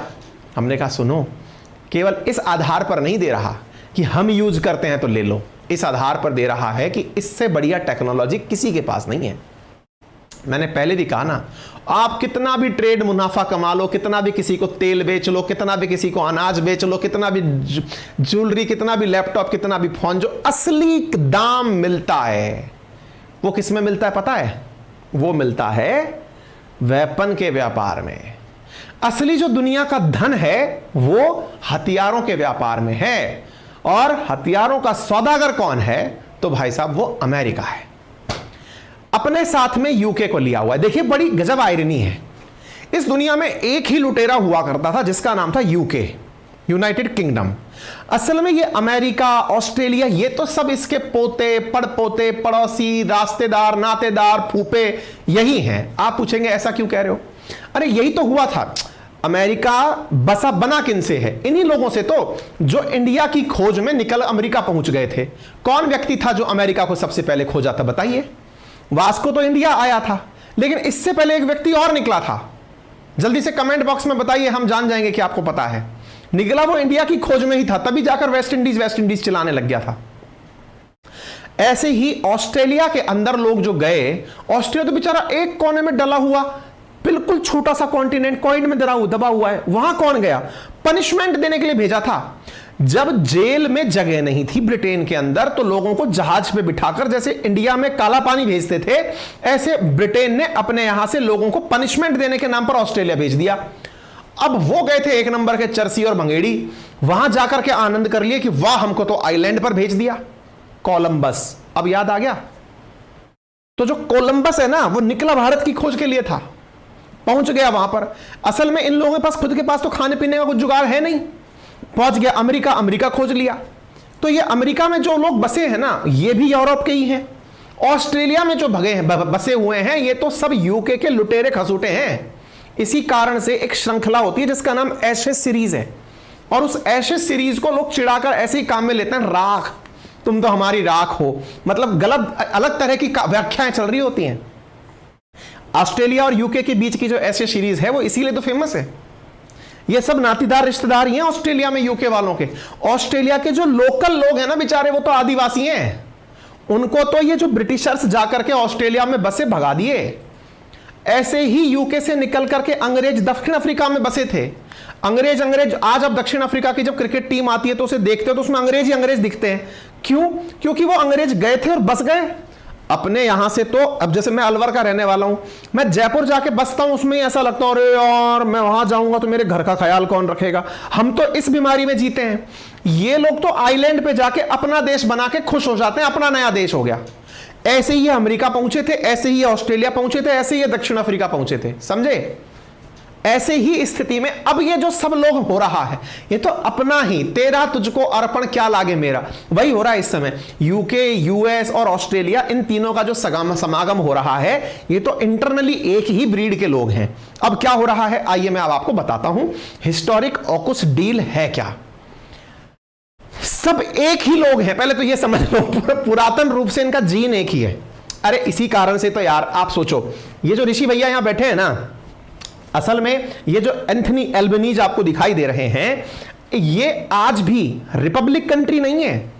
इनका खुद का कोई भी सर्वोच्च नेता नहीं है। ये आज भी ब्रिटेन के ही महाराजा या महारानी को अपना सर्वोच्च अधिकारी मानते हैं।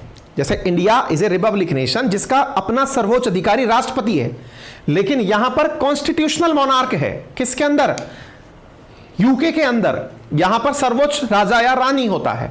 इनके यहां पर राजा रानी, ब्रिटेन वाला ही राजा रानी को ये अपना सर्वोच्च नेता मानते हैं, ऑस्ट्रेलिया वाले तभी तो मानते हैं। और इसी कारण अपने आप को कॉमनवेल्थ रियलम कहते हैं। और ये जो लोग हैं इनका नेचुरल इंक्लिनेशन यूके के साथ जुड़ा हुआ है, क्योंकि यूके के ही माइग्रेटेड लोग यहां रहते हैं। तो ये सब एक ही थाली के चट्टे बट्टे हैं, चोर चोर मौसेरे भाई हैं। अब इन मौसेरे भाइयों ने आपस में एक डील करी, बेचारे एक के साथ धोखा कर दिया, और वो नाम था पड़ोसी इनका फ्रांस। फ्रांस के साथ धोखा हो गया। फ्रांस के साथ धोखा क्या हो गया? ये जो देश आपको दिख रहा है, यानी कि जो ऑस्ट्रेलिया दिख रहा है, असल में इसने कभी फ्रांस से कहा था कि हम आपके साथ मिलकर $50 बिलियन में 12 सबमरीन खरीदेंगे। सबमरीन वही जो पानी में डूब के चलती है, लड़ाकू जहाज, लड़ाकू वारशिप पानी का। इसने कभी फ्रांस से वादा किया था कि हम $50 बिलियन में आपसे 12 सबमरीन लेंगे। यह बात इन दोनों को समझ में आई। यार, घर का पैसा किसी और को दे रहे हो, तुम पागल हो गए हो क्या? हैं? अपन है, परिवार की चीज है, कोई दूसरा बीच में नहीं आएगा। ये बात समझ में आई। स्कॉट मॉरिसन हुआ करते थे तब ऑस्ट्रेलिया के पीएम, उनको समझ में आई कि हाँ सर, आप तो सही कह रहे हो। उधर बोरिस जॉनसन पहुंच गए, बाले झबरे वालों वाले, जाकर समझाए उसको, यार सुन भाई, ये गलत कर रहा है, ऐसे कैसे कर रहा है तू, उसके साथ डील कैंसिल कर, अपने साथ डील कर, हम मिलकर तेरे को कुछ देंगे। तो बोले हाँ बताओ क्या दोगे? तो बोले अपन तीनों लोग मिलकर अपना खुद का सबमरीन बनाएंगे। और सुन, आज तक यार अपन किसी को टेक्नोलॉजी नहीं दिए, अपन तेरे को टेक्नोलॉजी देंगे। बोले हाँ, डिजाइन यूके देगा, अमेरिका टेक्नोलॉजी देगा, और अपन मिलके एक गठबंधन बनाएंगे, नाम होगा ऑस्ट्रेलिया, यूके और यूएस, ऑकुस। और अपन तीनों मिलकर एकदम दुनिया की बेहतरीन सबमरीन बनाएंगे, और वो बेहतरीन सबमरीन होगी न्यूक्लियर सबमरीन। भाई साहब, आधी दुनिया तो सुन के ही बावड़ी हो गई। क्या बावड़ी हो गई? कि साहब न्यूक्लियर सबमरीन आएगी, दैट मींस आने वाले समय में न्यूक्लियर बॉम्ब जो है वो सबमरीन में सेट हो जाएगा। भाई साहब, जैसे ये बात समझ में आने लगी कईयों के, तो ऊपर से निकल गई कि क्या समझौता हो गया। फिर अमेरिका ने कहा, अरे भाई सुनो दुनिया वालों, परमाणु बम नहीं दे रहा हूं मैं सबमरीन के अंदर न्यूक्लियर रिएक्टर लगा के दे रहा हूं। न्यूक्लियर रिएक्टर का क्या करेंगे? अरे बोले, बिजली का उत्पादन सबमरीन के अंदर खुद ही होगा। आपको डीजल ले जाने की जरूरत नहीं है, आपको पेट्रोल ले जाने की जरूरत नहीं है, बिजली ले जाने की जरूरत नहीं है, बिजली वहीं पैदा हो। तो सोचो सबमरीन कितने दिन तक चलती रहेगी। बोले वाह, ये तो गजब कर दिया। मतलब आप ऐसी चीज हमको दे रहे हो, ऑस्ट्रेलिया ने कहा यूएस से, कि जिसमें खुद ही बिजली का उत्पादन भी। आप सोचो, आज मेरे पास मेरी गाड़ी, उस गाड़ी के अंदर डीजल भराने का संकट, थोड़े दूर चलेगी गाड़ी डीजल मांगेगी, लेकिन सोचो कि मेरी गाड़ी में ऐसा कोई सिस्टम लग जाए, मेरे को रुकना ही नहीं पड़े, डीजल भराने का झंझट ही खत्म, गाड़ी खुद से अपनी एनर्जी बना रही है। जैसे कि सोलर फ्यूल से चलने वाली गाड़ियां नहीं होती आजकल, सोलर सेल लगी हुई, जो टेस्ला वाले ट्रक का टेस्ट कर रहे हैं। सोचो अगर ऐसा हो जाए तो कैसा हो, ऐसा पानी के भीतर हो जाए तो कैसा हो, कि गाड़ी के अंदर कुछ करने की जरूरत ही नहीं है। और अगर ऐसा हो जाए और वो खुफिया चीज काम इतनी आ जाए कि बिजली का उत्पादन भी अंदर हो रहा है, और उत्पादन के साथ साथ आवाज भी नहीं निकाल रहा। आवाज निकालना सबमरीन के लिए सबसे संकट का काम है। ऐसी स्थिति में एक और टेक्नोलॉजी अमेरिका ने दे दी। क्या? बोले देखो, दुनिया के जितने भी और सबमरीन हैं, उनमें तो जब गोला निकलता है तो मुंह के आगे से निकलता है या मुंह के पीछे से निकलता है। सबमरीन पानी के अंदर गोले चलाती है, या तो आगे छोड़ती है या पीछे छोड़ती है, जिन्हें आप टॉर्पीडो कहते हो, या फिर माइंस बिछाती है जो कि इसके नीचे से जाकर के पानी में गिर जाती हैं। बोले हम आपको वर्टिकल लॉन्चिंग फैसिलिटी देंगे। बोले ये क्या होता है महाराज? बोले वर्टिकल लॉन्चिंग का मतलब, सबमरीन पड़ी हुई है यूं, मान लो कि ये तुम्हारी सबमरीन है। अब मैं आपको सबमरीन दिखाऊं पहले तो, जैसे ये सबमरीन है, तो बोले सबमरीन या तो यूं गोला फेंकती है या पीछे गोला फेंकती है। हम आपको ऐसी सुविधा देंगे कि ये गोला ऊपर फेंकेगी। मतलब जिस तरह से मिसाइल जमीन से दागी जाती है, ऐसे आप सबमरीन से मिसाइल दागोगे। बोले यार गजब चीज दे दी है आप तो यार हमको। बोले बस तो पैसा पे करो। कितना लगेगा? $368 बिलियन ओनली। सर मरवाओगे क्या? बोले तुम खुद आए थे, फ्रांस से डील तुम कैंसिल किए थे, अब आ जाओ, तुमको 8 सबमरीन देंगे। सर वो 12 दे रहा था। बोले यार गजब बात करते हो, तुमको हम ऐसी चीज दे रहे हैं कि वो 12 की 12 को अकेले मिटा सके। बोले हाँ ठीक है, और छोड़ो बाकी सब हटाओ यार, साइड में रखो सारी बातें। अमेरिका ने इनको समझाया, किनको? ऑस्ट्रेलिया वालों को। ये ऑस्ट्रेलिया यहां डला हुआ है, ठीक है ना। अमेरिका ने ऑस्ट्रेलिया वालों को समझाया कि 1% भी लोड मत लो, तुमको हम ना केवल सबमरीन देंगे बल्कि टेक्नोलॉजी भी देंगे। इंडिया वाले कहते रहते हैं मेक इन इंडिया, आत्मनिर्भर भारत। हम टेक्नोलॉजी नहीं देते उनको, हम उनको कहते हैं कि असेंबल करेंगे आपके यहां आकर। लेकिन ऑस्ट्रेलिया, तुम चिंता मत करो, 2055 तक तुम्हें आज थोड़ी पैसा खर्च करना है, आज तो केवल तुम $50 बिलियन दो मात्र हमें। भाई साहब, इनको ना एकदम प्लॉट की तरह सबमरीन बेची गई हैं। अमेरिका ने कहा कि तुम मात्र $50 बिलियन मुझे दो। बोले ठीक है, मैं तुम्हें वर्जीनिया क्लास की 3 सबमरीन दूंगा। कितनी? 3 सबमरीन। किसको बोला? ऑस्ट्रेलिया को। ऑस्ट्रेलियन का वाह क्या बात है सर, आपने तो एकदम दिल जीत लिया। बोले बस आगे की चीज सुनता जा। अब बाकी बची 5। अब बोले बाकी 5, देख 50 बिलियन में तेरा काम निपटा दिया। बोले हाँ। अब बाकी जो 5 बनी उसमें मैं तेरे को ट्रेनिंग दूंगा। 3 तो तू अभी खरीद ले, अभी के अभी ले ले। 2030 तक मैं तेरे पास में 3 सबमरीन टिका दूंगा। बोले सर आप जैसा नेक दिल इस दुनिया में कोई बना ही नहीं है। बोले हम तो कहते हैं अमेरिका वाले, हम तेरे रिश्तेदार हैं, कोई फूफा होगा तेरा, कोई चाचा होगा। बोले ठीक है। अब क्या होता है, इधर से अमेरिका को यह समझ में आता है, कौन? यूके, कि अरे रिश्तेदारों को समझाओ, वो फ्रांस के पास जा रहा था, समझाओ उसको। तो यूके ने कहा सर हमारा क्या फायदा? बोले फायदा? बोले चल कुछ कराते हैं, तुम्हारा भी फायदा कराते हैं। यूके को पकड़ा, यूके से कहा तुम लोगों को गोली दो। बोले कैसे? कि हम तुम्हें डिजाइन देंगे। क्या देंगे? डिजाइन। बोले किस चीज की डिजाइन? सबमरीन की डिजाइन देंगे, ऐसे बनाइए। अच्छा, मतलब आप घर के अंदर आर्किटेक्ट वाला काम करोगे? बोले बिल्कुल आर्किटेक्ट वाला ही काम करेंगे। ठीक है, तो आर्किटेक्ट वाला जो काम करेंगे ये अमेरिका ने किसको बोल दिया? यूके को बोल दिया। अमेरिका ने यूके को बोला, और जैसे ही ये बात बोला, ये कुछ लोग जो कमेंट कर रहे हैं फालतू सालतू के, इनको लपेट दो भैया, इंतजार मत करा करो, हम तक ना दिखे, बस इतने देर में निपटा दो इनको। क्योंकि कुछ लोग अटेंशन पाने के लिए आवाज नहीं आ रही है, वीडियो बफर कर रहा है, रिपीट कर रहा है, ये डायलॉग बाजी जो लिख रहे होते हैं वो लपेट दो। क्योंकि इनका ध्यान क्या रहता है ना, पूरे टाइम अपनी तरफ अटेंशन खींचें। फिर हम बोल देंगे तो देखा सर ने हमारा नाम लिया, फिर अपने 4 दोस्तों को पनवाड़ी की दुकान पे दिखाएंगे, लेकिन उनको यह भी पता चले कि सर डांट के नाम लिए थे तुम्हारा। हाँ जी, तो अमेरिका क्या किया, यूके के साथ में उठा करके क्या कर दिया, यहां से उठा करके इनको टेक्नोलॉजी का लालच दिया। देखो टेक्नोलॉजी हमारी, डिजाइन तुम्हारी, और तो और इससे कहा ऑस्ट्रेलिया से कि तुम लोग अपने यहां पर एडिलेड नामक जो जगह है वहां बैठ करके बढ़िया से सबमरीन बनाना। अगले 50 सालों में, अगले 25 सालों में 5 सबमरीन तुम अपने यहां पर बना लेना। और बोलो सर क्या ही कहने, सर गजब हो सर आप, मतलब आप ऑस्ट्रेलिया को गदगदा दिए। पर सर एक बात बताओ, हम आपसे टेक्नोलॉजी ले लिए, इनसे डिजाइन ले लिए, उसमें खर्चा कितना आएगा? ज्यादा नहीं है। कितना फिर भी? अरे वही $325 बिलियन ओनली हैं। बोले हाँ, $325 बिलियन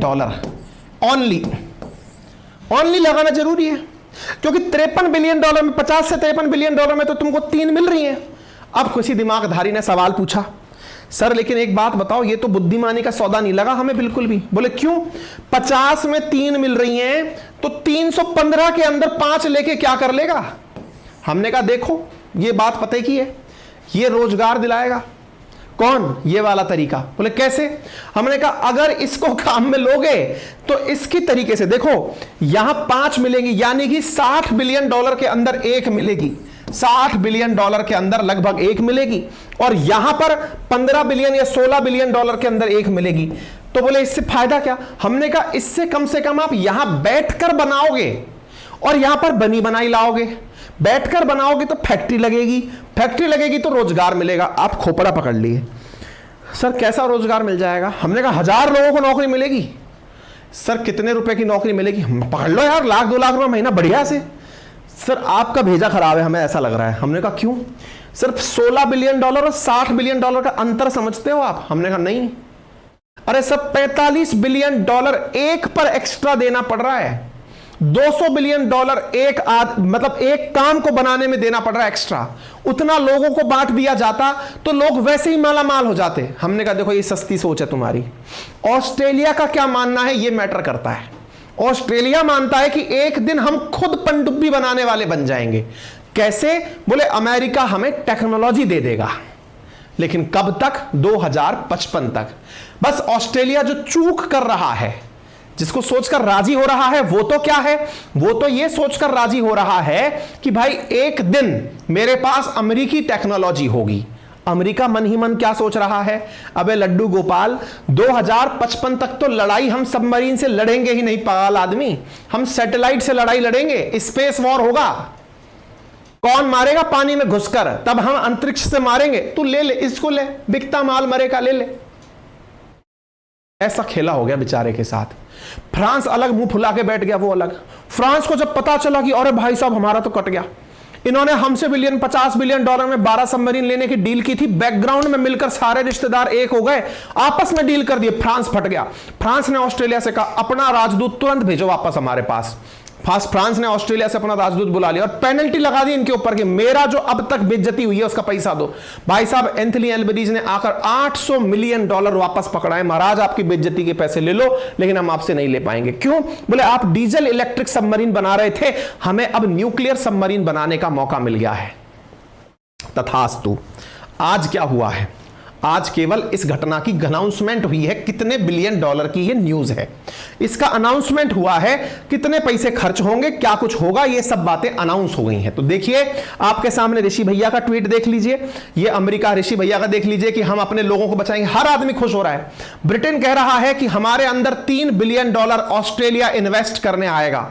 क्या करने आएगा? $3 बिलियन इन्वेस्टमेंट, रोजगार मिलेगा। आजकल इन नेताओं ने गजब चीज ढूंढ ली है, खर्चा कितना भी कर दो, ये जरूर दिखाओ कितने लोगों को रोजगार मिला। 1000 लोगों को रोजगार मिलेगा $200 बिलियन खर्च करके। वो बेचारे 1000 लोग कहेंगे महाराज इतने में तो मेरा पूरा शहर का पेट भर जाता, हम खुद अपनी पनवाड़ी की दुकान भी खोलते तो पनवाड़ी की दुकान से हम बहुत बड़े स्टार बन जाते, हमारी अपनी दुकान फेमस हो जाती। ठीक है साहब।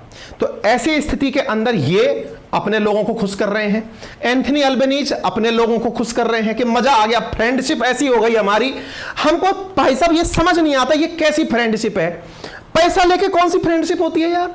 मतलब अगर मैं ये कहूं आपसे कि आप मुझे इतना पैसा दे दो, अब आप मेरे दोस्त हो, भाई साहब ये तो मतलब कलयुगी हो गई, ये तो एक्सट्रीम लेवल है पहुंचने में। और थोड़ा बहुत भी नहीं, सुनो उससे सामान मत लेना। बोले ठीक है, वो तुम्हें बेच रहा था $50 बिलियन के अंदर 12 सबमरीन को, गलत है। तुम 8 सबमरीन लो, हमसे लो, $350 बिलियन की लो। ये फ्रेंडशिप है, ट्रू फ्रेंडशिप। ये देखो ये एंथनी एल्बनीज लिख रहे हैं, ट्रू फ्रेंडशिप हो गई है।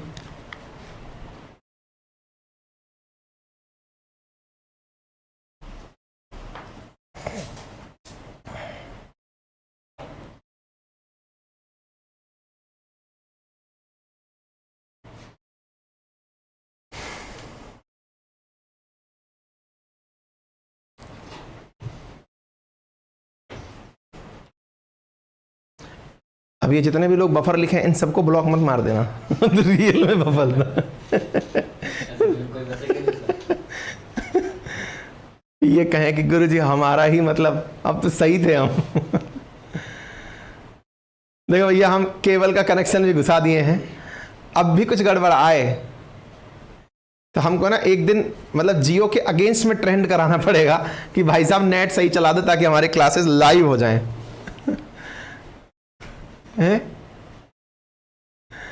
ऑल गुड, चलो all good all good all good. Flow बिगाड़ देते हैं यार ये लोग। और हमारे साथ क्या हो रहा है कि हमारा जो एप्लीकेशन है ना लाइव क्लास का, जो हमारा पेड बैच है जिसका, उसके साथ तो कुछ ज्यादा ही होता है। वो शाम को 8:30 बजे क्लास होती है, उस समय पता नहीं सभी लोग एक साथ मूवी डाउनलोड पर या अपलोड पर लगा देते हैं क्या भाई साहब। उस समय तो हद ही मर जाती है। मतलब हालत ये होती है कि हमारा 10 मिनट वीडियो चलता है, फिर टें टें टें टें टें टें नाचना शुरू, और हम फंसटिया जाते हैं।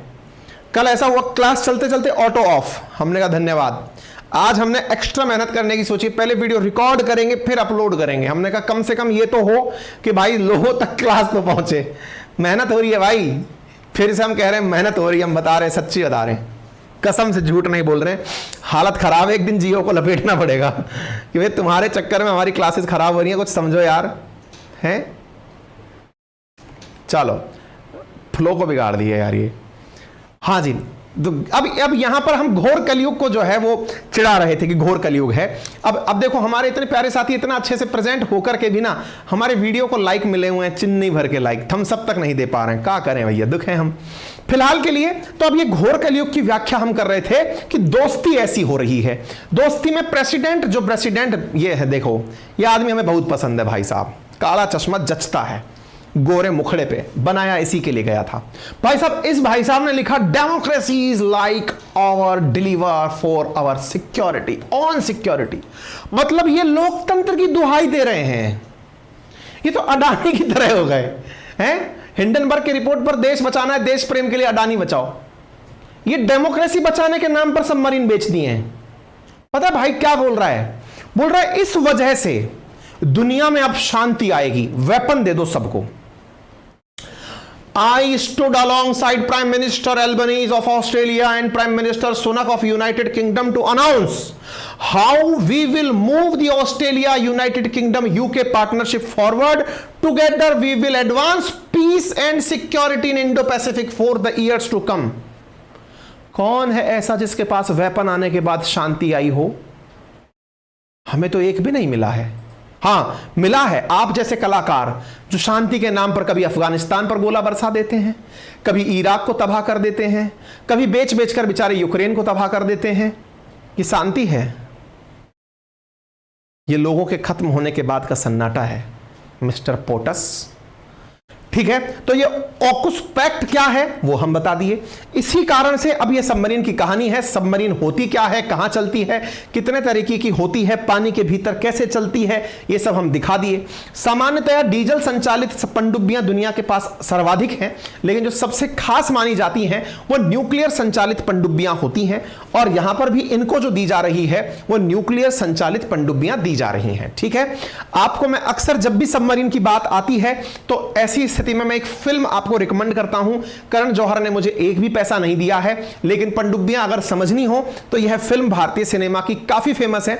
यूट्यूब पर इसकी क्लिप भी पड़ी हो तो आप एक बार के लिए देख लीजिएगा। ठीक है, अच्छा ऑकुस डील क्या है ये हम बता दिए, कितने का कारनामा है ये सब बोलकर सिखा दिए हैं। अब आप इसको आराम से पढ़ लीजिएगा, मस्त रहिएगा, हम सारी बात इसमें बता दिए हैं। डन। हाँ, एक फैक्चुअल डेटा है जो आप जान लें, और वो ये है कि यहां पर इंडिया के पास भी एक न्यूक्लियर एबल सबमरीन है।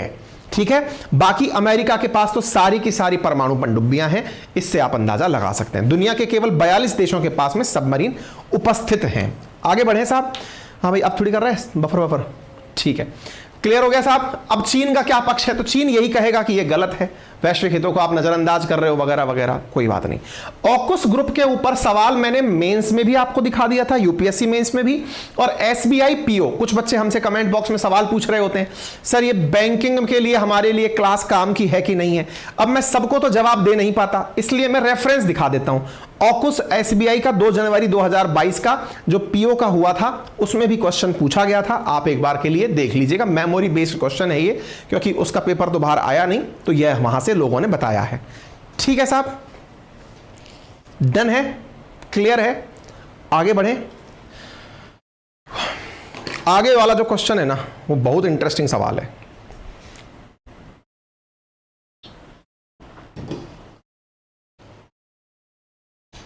क्या सवाल है बताते हैं। देखो भाई, भारत में इन दिनों एक चीज सुर्खी में है, पता है क्या? Same sex marriage. लड़का लड़के से शादी करे, लड़की लड़की से शादी करे, सेम सेक्स मैरिज चर्चा में क्यों है जरूर बताएंगे। और आपसे गुजारिश है, विशेष रूप से यूपीएससी, स्टेट पीसीएस, डिफेंस की तैयारी करने वाले बच्चे जिनका एग्जाम यूपीएससी या बड़ी संस्थाएं लेती हैं, इसे ना केवल इसलिए तैयार करें कि पेपर के लिए इंपॉर्टेंट है, बल्कि इसलिए भी तैयार करें क्योंकि आपसे इंटरव्यू में भी ये सवाल पूछे जा सकते हैं, क्योंकि इससे आपकी सोच और आपकी राय पैनल को जानने को मिलती है। वो आपको जज करते हैं ऐसे पॉइंट्स के ऊपर। क्या है चलिए हम आपको बताते हैं। इधर देखिए, यह है समलैंगिक विवाह कानूनी हो या नहीं। बहस क्यों छिड़ी है? हाल ही में सुप्रीम कोर्ट ने कहा है, देखिए ये मुद्दे कहां आते हैं, क्या किसी पेपर के लिए काम के हैं क्या? क्यों नहीं है भाई, सोशल जस्टिस से रिलेटेड मुद्दे हैं ये। Social justice paper 2। बोले कैसे? बोले भाई जस्टिस सोसाइटी के अंदर सभी लोग रहते हैं, गे हैं, लेस्बियन है, ट्रांसजेंडर है, क्वियर है, जो भी है वो सब सोसाइटी के हिस्से हैं। और जब सब सोसाइटी के हिस्से हैं तो यहां पर ऐसी स्थिति के अंदर सोशल जस्टिस अपने आप में बड़ा काम है। बोले ठीक है, तो आइए आज की चर्चा क्यों बन रही है। हाल ही में यह खबर आप देख रहे हैं 13 मार्च 2023 की खबर क्या है, same sex marriage issue of seminal importance. इसका मतलब समझनी है पहले। जब सेम सेक्स मैरिज इशू हो सकता है पेपर में आपसे केवल यही पूछ लिया जाए, सेमिनल इंपॉर्टेंस आपसे एज इट इज लिखकर पूछ लिया जाए, टिप्पणी करिए, कमेंट करिए। तो पहले तो हम यह जान लेते हैं यहां पर सेमिनल इंपॉर्टेंस का मतलब क्या है। देखिए, जब भी कोई चीज आने वाले समय के लिए स्थापित हो रही हो, मतलब आज मैं कोई कृत्य ऐसा करूं जिसका इंपैक्ट दूरगामी हो, तो ऐसे कृत्यों को सेमिनल इंपॉर्टेंस का कृत्य कार्य माना जाता है। जैसे आज मैं अगर आपसे यह कह दूं कि बड़ों का सम्मान करो, छोटों को प्यार दो, अपना व्यक्तित्व इस प्रकार से विकसित करो कि महिलाएं आपके साथ सुरक्षित और सम्मानित महसूस करें, तो ऐसी स्थिति में भाई फिर से बफर आ रहा है। अब तो हमने तार भी लगा रखा है।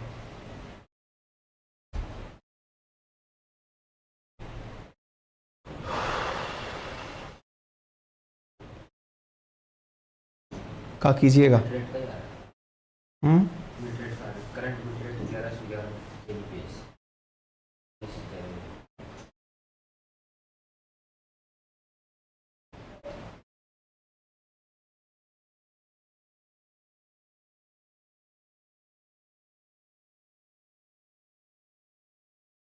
ये तार हटाएं क्या? एक काम करो, इस तार को उठा करके ना दूसरे में लगाओ।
शुरू कर रहे हैं वापस से, ठीक है? हाँ जी, वापस से मुद्दा डिस्कस कर रहे हैं, दोबारा से सुनिएगा। बीच में बफर आया था, मतलब हम आपको बस केवल कह सकते हैं आप इतने में ट्रस्ट कर लें, क्योंकि इन दिनों हो ये रहा है ना कि हमारे साथ में इंटरनेट ने इतने घोचे कर रखे हैं, इनको दिखा नहीं सकते हैं ना अपन दोनों की दोनों ये चीज़ें कि हमने कितने लगा रखे हैं चीज़ें। विश्वास कर लो यार, इतना तो कर ही लोगे आप। जब हम आपके साथ में इस क्लास को लगा रहे हैं, इतनी मेहनत से बना करके लाते हैं, तो पढ़ाना भी चाहते हैं। मतलब हम नहीं चाहते कि आपको ना पढ़ाएं, हमारी इच्छा है कि हम आपको ये पढ़ा के जाएं। तो उस समय ये चुनौतियां हैं, आप प्लीज़ कोऑपरेट करें। फिलहाल के लिए हम जो चर्चा करने जा रहे हैं यहीं से शुरू कर रहे हैं अब हम, ठीक है? दोबारा से सुनिए। फिलहाल के लिए जिस चीज की चर्चा हो रही है वो ये है कि देश में सेम सेक्स के मध्य मैरिज हो या नहीं, जैसे लड़के से लड़के की शादी, लड़की से लड़की की शादी हो या नहीं हो, इस विषय पर चर्चाएं चल रही हैं। और चर्चाएं इसलिए चल रही हैं क्योंकि ये सोशल जस्टिस का मुद्दा है, और सोशल जस्टिस में आप लोग अब आज की एक खबर से प्रभावित होते हुए दिखते हैं। और खबर ये है कि same sex marriage issue of seminal importance, ऐसा सुप्रीम कोर्ट ने हाल ही में कहते हुए एक लाइन बोली। और वो क्या बोली कि 18 अप्रैल से, ध्यान से सुनिएगा, बहुत इंपॉर्टेंट बात बता रहा हूं मैं, 18 अप्रैल से ये वाली जो घटना है, रे यार कहां गई, मैं कटिंग लाया था, ये रहा, इधर सुनिएगा, 18 अप्रैल से 5 जजेस की बेंच, 18 अप्रैल 2023 से 5 जजेस की बेंच संवैधानिक पीठ बनाकर इस मामले की सुनवाई करेगी। तो मैं आपको यहां बताना चाह रहा था कि सेमिनल इंपॉर्टेंस होता क्या है। मैंने आपसे कहा कि कोई भी कृत्य, ऐसा कोई भी कार्य जो कि भविष्योन्मुखी हो, जिसका प्रभाव आने वाले समय में पड़ता हो, उसे सेमिनल कार्य कहा जाता है। जैसे मैंने आज आपसे कहा कि बच्चों को संस्कार सिखाइए कि वो बड़ों का सम्मान करें, तो आज आपने सिखाया, उसका संभवतया आज तो केवल उन्हें आशीर्वाद मिला, लेकिन भविष्य में उनके पर्सनैलिटी का वो एक अभिन्न अंग होगा। तो ये जो हमने सिखाया इन्हें, ये एक सोशल वैल्यू है जो कि आगे चलकर उनके जीवन में बहुत सारे सामाजिक मूल्य विकसित करेगा, और ऐसी स्थिति में वो एक सामाजिक प्राणी बनने में आसान कहलाएंगे। ऐसी स्थिति को हमने सेमिनल इंपॉर्टेंस का कहा। तो सुप्रीम कोर्ट ने हाल ही में क्या कहा है कि सेम सेक्स मैरिज के मुद्दे पर अगर हमने कोई भी निर्णय ले लिया तो वो आज के विषय में सेमिनल इंपॉर्टेंस का मुद्दा कहलाएगा, अर्थात इसका विषय का प्रभाव आज नहीं, आने वाली पीढ़ियों पर बहुत लंबा पड़ेगा। इसलिए हम नहीं चाहते कि इस पर फैसला तुरंत लिया जाए। तो फिर बोले इस पर फैसला 18 अप्रैल से सुप्रीम कोर्ट के अंदर संवैधानिक पीठ बैठकर निर्णय करेगी। अब संवैधानिक पीठ क्या होती है? जब भी हमारे संविधान के अंदर कोई भी प्रश्न ऐसा खड़ा हो जो कि सब्सटेंशियल क्वेश्चन ऑफ लॉ की बात करता हो, यानी कि कानून जहां पर अपनी व्याख्या चाहता हो सुप्रीम कोर्ट से, तो वहां पर संवैधानिक पीठ बिठाई जाती है। संवैधानिक पीठ मिनिमम 5 जजेस से मिलकर बनती है, सुप्रीम कोर्ट में ही बनती है, और ऐसे विषयों पर सुप्रीम कोर्ट की संवैधानिक पीठ निर्णय लेगी। इंटरेस्टिंग फैक्ट यह है कि यह मुद्दा जब सुप्रीम कोर्ट में डिस्कस हो रहा होगा, उस समय पर, ध्यान से सुनिएगा, बहुत इंपॉर्टेंट बात बता रहा हूं, उस समय पर YouTube पर लाइव स्ट्रीमिंग हो रही होगी, उस समय सभी जगह पर लाइव प्रसारण हो रहा होगा, यानी कि कोर्ट रूम में होने वाली सारी डिबेट और बहस को पूरा देश देखेगा। हल्की न्यूज नहीं है, कितनी गंभीर और गहरी न्यूज है, इसे आप इस बात से समझ लीजिए कि सुप्रीम कोर्ट ने कहा है कि आने वाली 18 अप्रैल 2023 को इस मुद्दे पर फैसले से पूर्व बहस शुरू होगी, और वो बहस हम लाइव प्रसारित करेंगे ताकि कोर्ट रूम में किसने अपना क्या पक्ष रखा वो जनता को पता चले और वो उस आधार पर अपना मन बना सके। गंभीर बात है ये, हल्की बात नहीं है। आप पूछेंगे सुप्रीम कोर्ट तो यह कह रही है, केंद्र सरकार क्या कहती है? वर्तमान की केंद्र सरकार की तरफ से सॉलिसिटर जनरल तुषार मेहता ने अपना जवाब प्रस्तुत करते हुए सुप्रीम कोर्ट में कहा था कि हम इस प्रकार की मैरिज के खिलाफ हैं। सुप्रीम कोर्ट में केंद्र सरकार ने अपनी तरफ से हलफनामा देते हुए कहा, चूंकि यह मुद्दा सेमिनल इंपॉर्टेंस का है, भविष्य की पीढ़ियों के लिए एक मैसेज सेट करेगा, तो हम इसके खिलाफ हैं, शादी की अनुमति नहीं दी जानी चाहिए। आप पूछेंगे जो लोग चाहते हैं उनका तर्क क्या है? उनका तर्क है कि नेचुरल जस्टिस मिलना चाहिए। आर्टिकल 21 के तहत राइट टू लाइफ हमारे पास भी है, जीने का अधिकार हमारे पास भी है, और राइट टू मैरिज इटसेल्फ, जीने के अधिकार, फंडामेंटल राइट 21 का पार्ट है। इस प्रकार से आपको एक मुद्दा समझने से पूर्व मैं आपको 2 धारणाएं यहां समझाने का प्रयास करूंगा। मान लीजिए सुप्रीम कोर्ट के सामने यहां मुद्दा गया है। सुप्रीम कोर्ट किन 2 पहलुओं पर डिस्कशन कर रही है? पक्ष और विपक्ष। असल में है क्या? अब पक्ष और विपक्ष आप अपने लेवल पर डिसाइड कर लीजिए। पक्ष यानी जो चाहता है कि शादियां अलाउड हो, शादियां अलाउ हो, और दूसरा जो चाहता है कि शादी अलाउ ना हो, शादी ना हो पाए। जो लोग शादी चाहते हैं उनके पास तर्क क्या है?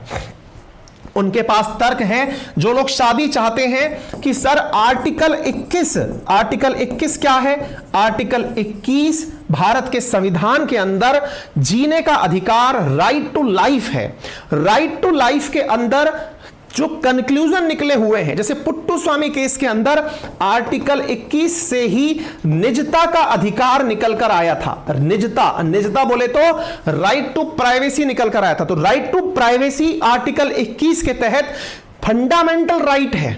ऐसे ही राइट टू मैरिज भी इसी से ही कंक्लूड किया जाता है, यानी कि शादी करने का अधिकार भी जीने के अधिकार के बराबर ट्रीट किया जाता है।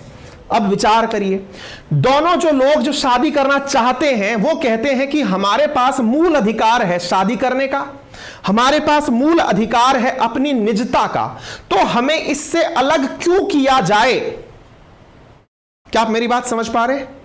हमें इससे अलग क्यों किया जाए? हम आर्टिकल 21 से शादी करना चाहते हैं। चाहते क्या हो? बोले हम ये चाहते हैं कि हम जिससे शादी करना चाहें उस शादी को स्पेशल मैरिज एक्ट 1954 में कवर किया जाए। बोले स्पेशल मैरिज एक्ट के अंदर कवर क्यों किया जाए? बोले भारत की हर शादी ऑलरेडी किसी ना किसी कानून के अंदर कवर है। जैसे अगर आप हिंदू परिवेश में पैदा पले बड़े हैं तो फिर आपकी शादी हिंदू मैरिज एक्ट के अंदर कवर है। अगर आप मुस्लिम परिवेश में पैदा हुए हैं तो मुस्लिम मैरिज एक्ट में आपकी पर्सनल लॉज के तहत आपकी शादियां सुरक्षित होती हैं। लेकिन जो अपने धर्म में शादी नहीं करते या कुछ अपवाद स्वरूप अलग प्रकार से शादी करते हैं, उन केसेस को स्पेशल मैरिज एक्ट के अंदर डाला जाता है। जैसे समटाइम्स अंतर धर्म के अंतर धार्मिक विवाह हो जाते हैं, है ना, कोई क्रिश्चियन ने मुस्लिम से, मुस्लिम ने हिंदू से, इस तरह से शादी कर ली हो तो ऐसी शादियों को स्पेशल मैरिज एक्ट के तहत कानूनी मान्यता दी जाती है। भारत की कोई भी शादी कानूनी रूप से अवैध नहीं होती, उसे मान्यता इसीलिए कारण से आपको मैरिज सर्टिफिकेट दिया जाता है। ठीक है, ऐसी स्थिति में ये लोग चाहते हैं कि हमारी शादी को इसमें कवर किया जाए। अब आते हैं विपक्ष में। विपक्ष में क्या लोग बोलते हैं? विपक्ष बोले तो केंद्र सरकार खड़ी हुई है इसके विपक्ष में कि नहीं साहब, हम इस शादी को अलाउ नहीं करना चाहते। क्यों नहीं करना चाहते? बोले इसका भविष्योन्मुखी प्रभाव पड़ेगा। भविष्योन्मुखी प्रभाव पड़ेगा तो बोले इस वजह से आने वाले समाज में चीजें बिगड़ जाएंगी। बोले कैसे, क्या प्रमाण है? बोले प्रमाण ये है कि सबसे पहले कहानी शुरू हुई थी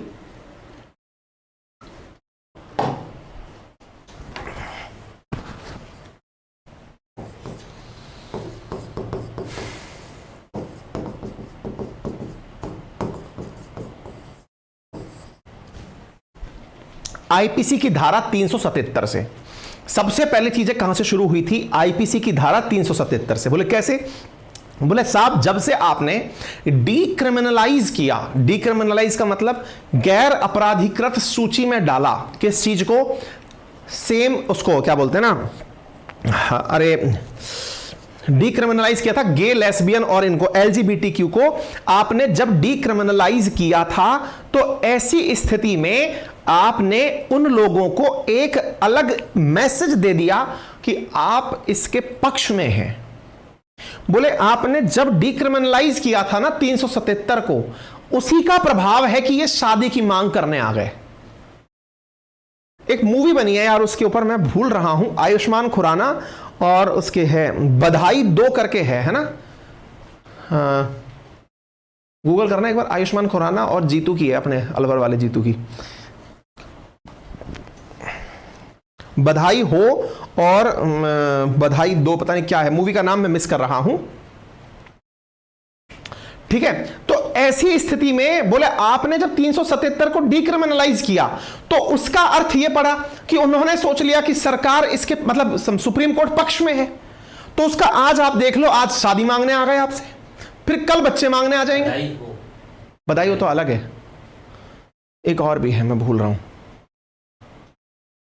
शुभ मंगल ज्यादा सावधान, हाँ, शुभ मंगल ज्यादा सावधान, हाँ, वो फिल्म इसी बात पर बनाई गई है। ठीक है ना, तो ऐसी स्थिति में बोले ये जो परिणाम निकल के आए ये आपके उस चीज के परिणाम हैं। अब इस बात को पूरा अब हम डिटेल में समझने का प्रयास शुरू से करते हैं। ठीक है, मैंने आपको दोनों पक्ष रख दिए, अब इस बात को सीक्वेंस में समझते चलिए। तो सबसे पहले same sex marriage seminal importance का विषय है, यानी कि भविष्य में प्रभाव डालेगा, सुप्रीम कोर्ट भी इस बात को मानता है। इसी कारण से लाइव स्ट्रीमिंग करने का प्रावधान किया गया है। किस चीज का? इस पूरी घटना का। कब से? 18 अप्रैल 2023 से, जब यह केस आएगा।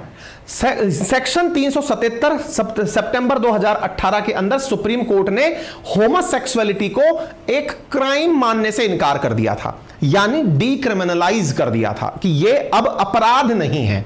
अपराध नहीं है इसका मतलब यह नहीं है कि परमिशन दे दी गई है, अपराध की श्रेणी से हटा दिया था। अपराध की श्रेणी से हटाने के बाद में फिर एक इस कहानी के अंदर ट्विस्ट जुड़ा, और वो जुड़ा निजता के अधिकार से। और जो निजता का अधिकार है वो, अच्छा माफी चाहूंगा, ये जो 377 वाला केस है ना, ये case Navtej Singh Johar versus Union of India के नाम से जाना जाता है। आपसे भविष्य में अगर कोई प्रश्न पूछा जाए, कई बार मतलब क्वेश्चन पूछे जाते हैं कि इस केस को किस नाम से जाना जाता है, नवतेज सिंह जौहर केस किससे संबंधित है, तो ये नवतेज सिंह जौहर केस है 370 के डिक्रिमिनलाइज होने से, ठीक है। दूसरा, एक निजता का केस बड़ा फेमस है जिसको भी यहां पर तर्क में लाया जा रहा है, राइट टू प्राइवेसी। उस केस को जाना जाता है justice KS. Puttaswamy case. Justice KS. Puttaswamy case versus मतलब यूनियन ऑफ इंडिया केस के नाम से इसे जाना जा रहा है, जिसमें निजता के अधिकार को, राइट टू प्राइवेसी को राइट टू लाइफ के बराबर माना गया था, फंडामेंटल राइट माना गया था, ठीक है ना। तो इन दो केसों को ध्यान में रख करके ही 377 यानी कि नवतेज सिंह शरण कहां गया, नवतेज सिंह जौहर और पुट्टुस्वामी केस, इनको आधार मानकर ही लोग शादी को लीगल कराने के लिए कोर्ट में पिटीशन डालकर बैठे हैं, ठीक है। तो ऐसी स्थिति में आर्टिकल 21 के दायरे में लाने के प्रयास के चलते यहां पर यह मुद्दा सुप्रीम कोर्ट पहुंच गया, और सुप्रीम कोर्ट ने इस मुद्दे को उठाकर संविधान पीठ को दे दिया, 5 जजेस की बेंच को दे दिया। अब आप सवाल पूछेंगे, सर 5 जजेस की बेंच को देने का जो तरीका है, वो तरीका सुप्रीम कोर्ट को ताकत कौन देता है, तो वो तरीका है आर्टिकल 145 का क्लॉज 3, जिसके तहत यह कहा गया है कि एटलीस्ट 5 जजेस should decide on any case involving A substantial question of law. यानी अगर कोई भी युक्ति युक्त प्रश्न खड़ा हो कानून के ऊपर, तो भारत के संविधान का आर्टिकल 145 क्लॉज 3 सुप्रीम कोर्ट को यह ताकत देता है कि वो उस पर संवैधानिक पीठ बिठा करके कानून का सही इंटरप्रिटेशन निकाल सके। यही कारण है कि अभी फिलहाल में इस मुद्दे को संविधान पीठ के पास भेज दिया गया है। क्लियर? इंपॉर्टेंट है ये आर्टिकल, मैंने जितने भी पॉइंट बताए ये सब इंपॉर्टेंट है। नवतेज सिंह जौहर या फिर दूसरा वाला जो पुट्टुस्वामी या आर्टिकल 145(3 और अब आने वाली 18 तारीख को जो फैसले आएंगे वो इंपॉर्टेंट होंगे। क्यों? क्योंकि 5 जजेस की कॉन्स्टिट्यूशनल बेंच इस मामले को डिसाइड करेगी कि सेम सेक्स मैरिज को अलाउ किया जाए अथवा नहीं किया जाए। सुप्रीम कोर्ट से ये लोग मानते क्या हैं? इक्वल मैरिज राइट मांगते हैं। किस चीज के कारण? स्पेशल मैरिज एक्ट 1954 के कारण, कि साहब हमें पावर दी जानी चाहिए। ठीक है, तो अब ये चर्चा में क्यों है मैंने पूरी तरह से बता दिया। याचिकाकर्ता की मांग क्या है? 1954 के तहत वो आधार चाहता है। हमने हिंदी इंग्लिश दोनों देना प्रयास शुरू कर दिया है। स्पेशल मैरिज एक्ट, ये पूरा कंटेंट हमने कमेंट बॉक्स के अंदर आपको एक टेलीग्राम लिंक पिन किया हुआ है, वहां पर मिल जाएगा। ठीक है ना, अंकित अवस्थी सर के नाम से। स्पेशल मैरिज एक्ट के अंदर सेक्शन 4 कहता है कि 2 नागरिकों को विवाह में बंधने की इजाजत है, लेकिन उसका सब सेक्शन सी कहता है कि सिर्फ पुरुष और महिलाओं की ही शादी मान्य है। तो ये लोग जो हैं वो समलैंगिकों का विवाह भी इसी दायरे में लाने के लिए प्रयास करते हैं। इन लोगों को LGBTQ कम्युनिटी के अंदर डाला जाता है। सेम सेक्स मैरिज में जो ये शब्द है LGBTQ, यहां लेस्बियन शब्द का अर्थ है महिला और महिला के बीच में संबंध, गे का अर्थ है पुरुष और पुरुष के बीच में संबंध, बाइसेक्सुअल का अर्थ है ऐसे शख्स जिन्हें संबंध लड़का और लड़की दोनों से हो, ट्रांसजेंडर जिनका लिंग जन्म के समय तय किए गए लिंग से मेल नहीं खाता हो कि ये मेल है अथवा फीमेल है, क्वियर जिन्हें नहीं पता कि उनका इंटरेस्ट किन में है, यानी वो किसी की तरफ अट्रैक्ट होते हैं, उन्हें ये पता ना हो, उन्हें क्वियर कैटेगरी के अंदर डाला गया है। ठीक है, अब ये स्पेशल मैरिज एक्ट 1954 क्या है? तो मैंने आपको शुरुआत में ही बता दिया था, भारत के अंदर सभी प्रकार की शादियां किसी ना किसी कानून से बंधी हुई हैं। यानी अगर आज मैं मैरिड हूं तो मुझे जो विवाह का सर्टिफिकेट मिला है वो हिंदू मैरिज एक्ट के तहत मिला है। स्पेशल मैरिज एक्ट उन केसेस को कवर करता है जो कि आपके धर्म के अनुसार यानी पर्सनल लॉज के अनुसार कानून में बंधी हुई नहीं है। तो ये लोग उसी के अंदर अपने लिए प्रावधान चाहते हैं। सरकार क्या कहती है? सरकार की तरफ से सॉलिसिटर जनरल तुषार मेहता ने कहा कि supreme court is shouldering a very heavy responsibility of deciding how society will develop। यानी सुप्रीम कोर्ट एक ऐसा कार्य करने जा रही है कि समाज कैसे चले इसका निर्णय वो करेगी। यहां ध्यान देने की बात यह है, the moment same sex marriage is recognised question of adoption will come. मतलब जैसे ही सेम सेक्स मैरिज को पहचान दी जाएगी कि हां ये अलाउड है, तो ऐसी स्थिति में फिर लोग इसको करने लगेंगे। Parliament has to debate the psychological impact on child who has parent of same sex. अब ऐसी स्थिति में ये लोग भविष्य में बच्चे भी धारण करेंगे। उन बच्चों का भविष्य क्या हो, इस पर विषय की चर्चा संसद को करने दी जाए बजाय सुप्रीम कोर्ट के। तुषार मेहता ने अपनी तरफ से केंद्र सरकार की तरफ से यह जवाब दिया। तब चंद्रचूड़ साहब क्या बोले, सीजेआई साहब, उन्होंने कहा कि आप इसकी चर्चा क्यों कर रहे हैं कि अडॉप्टेड चाइल्ड जो है वो भी लेस्बियन या गे होगा। इसका मतलब ये तो नहीं है ना, इसका तो मतलब ये भविष्य में वो कैसा होगा ये केवल कल्पना है।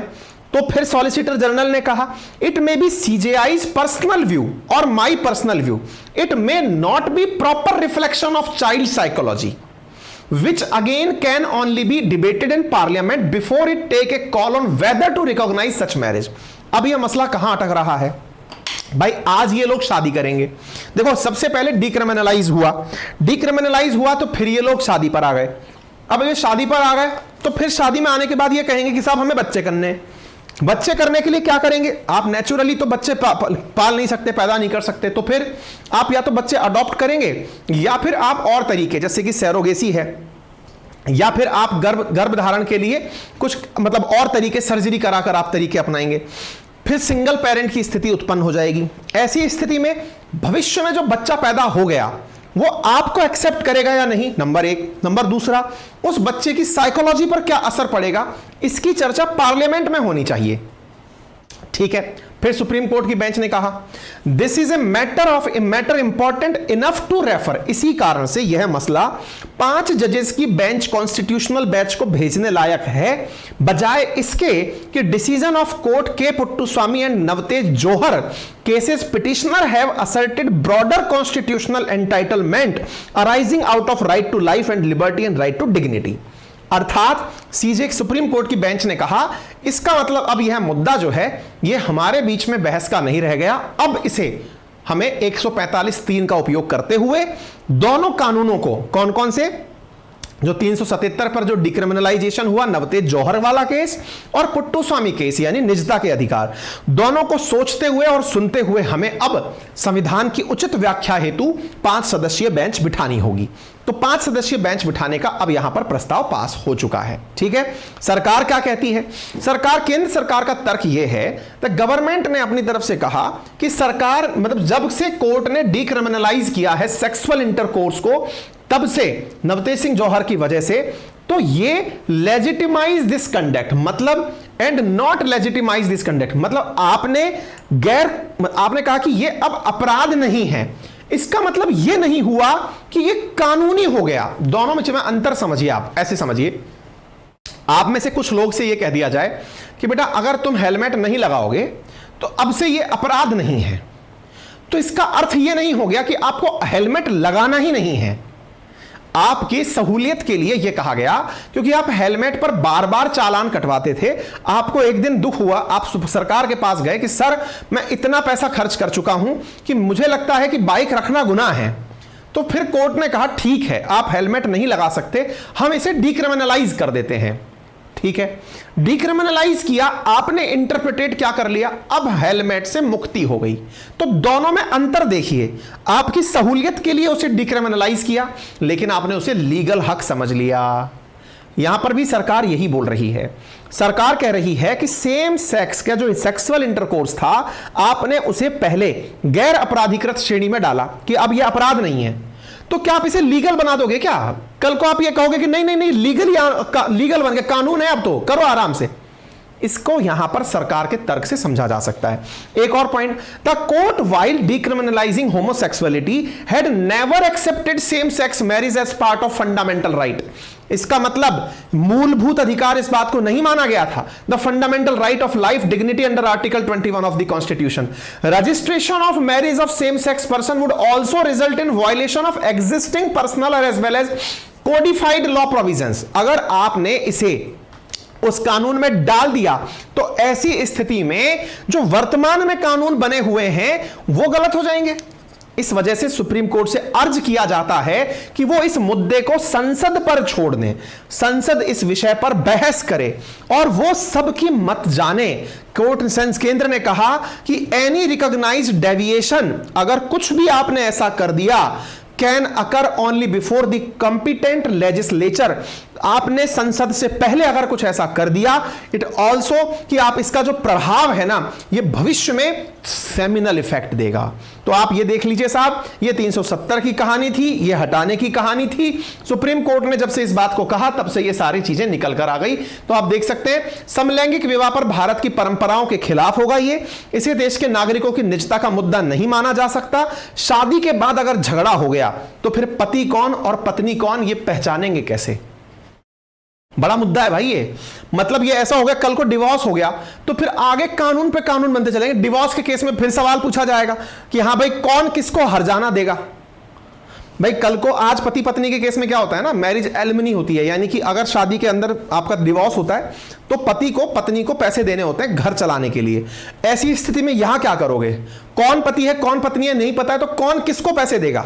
ये अपने आप के अंदर एक बड़ा प्रश्न बनेगा। ठीक है, अब इस बात को लेकर के ये सारी चीजें कही जा रही हैं। ठीक है, अच्छा, अब नैतिक पहलू इससे जुड़े हुए क्या है? समानता का, सहमति का, इससे कुछ नुकसान भी है, परंपराओं को भी है, धार्मिक मान्यताओं को भी चैलेंजेस हैं।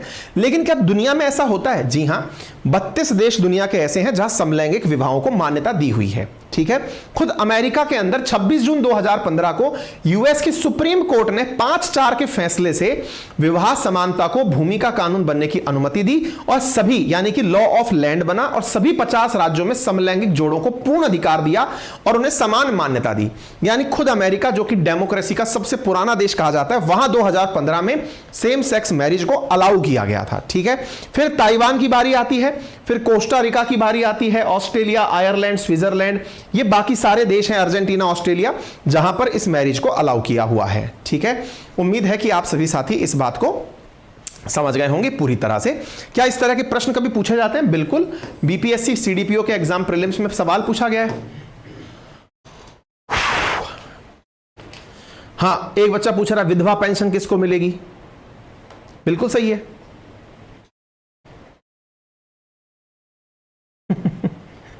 व्लादिमीर पुतिन,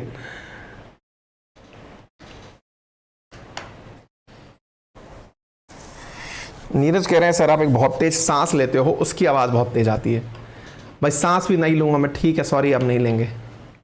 आप अपनी चाहत बता दो, फिर मैं सांस कंट्रोल करा के नाक और मुंह पर बंद करके फिर पढ़ाया करूंगा। जीने का अधिकार छीन लो मुझसे, राइट टू लाइफ छीन लो मुझसे।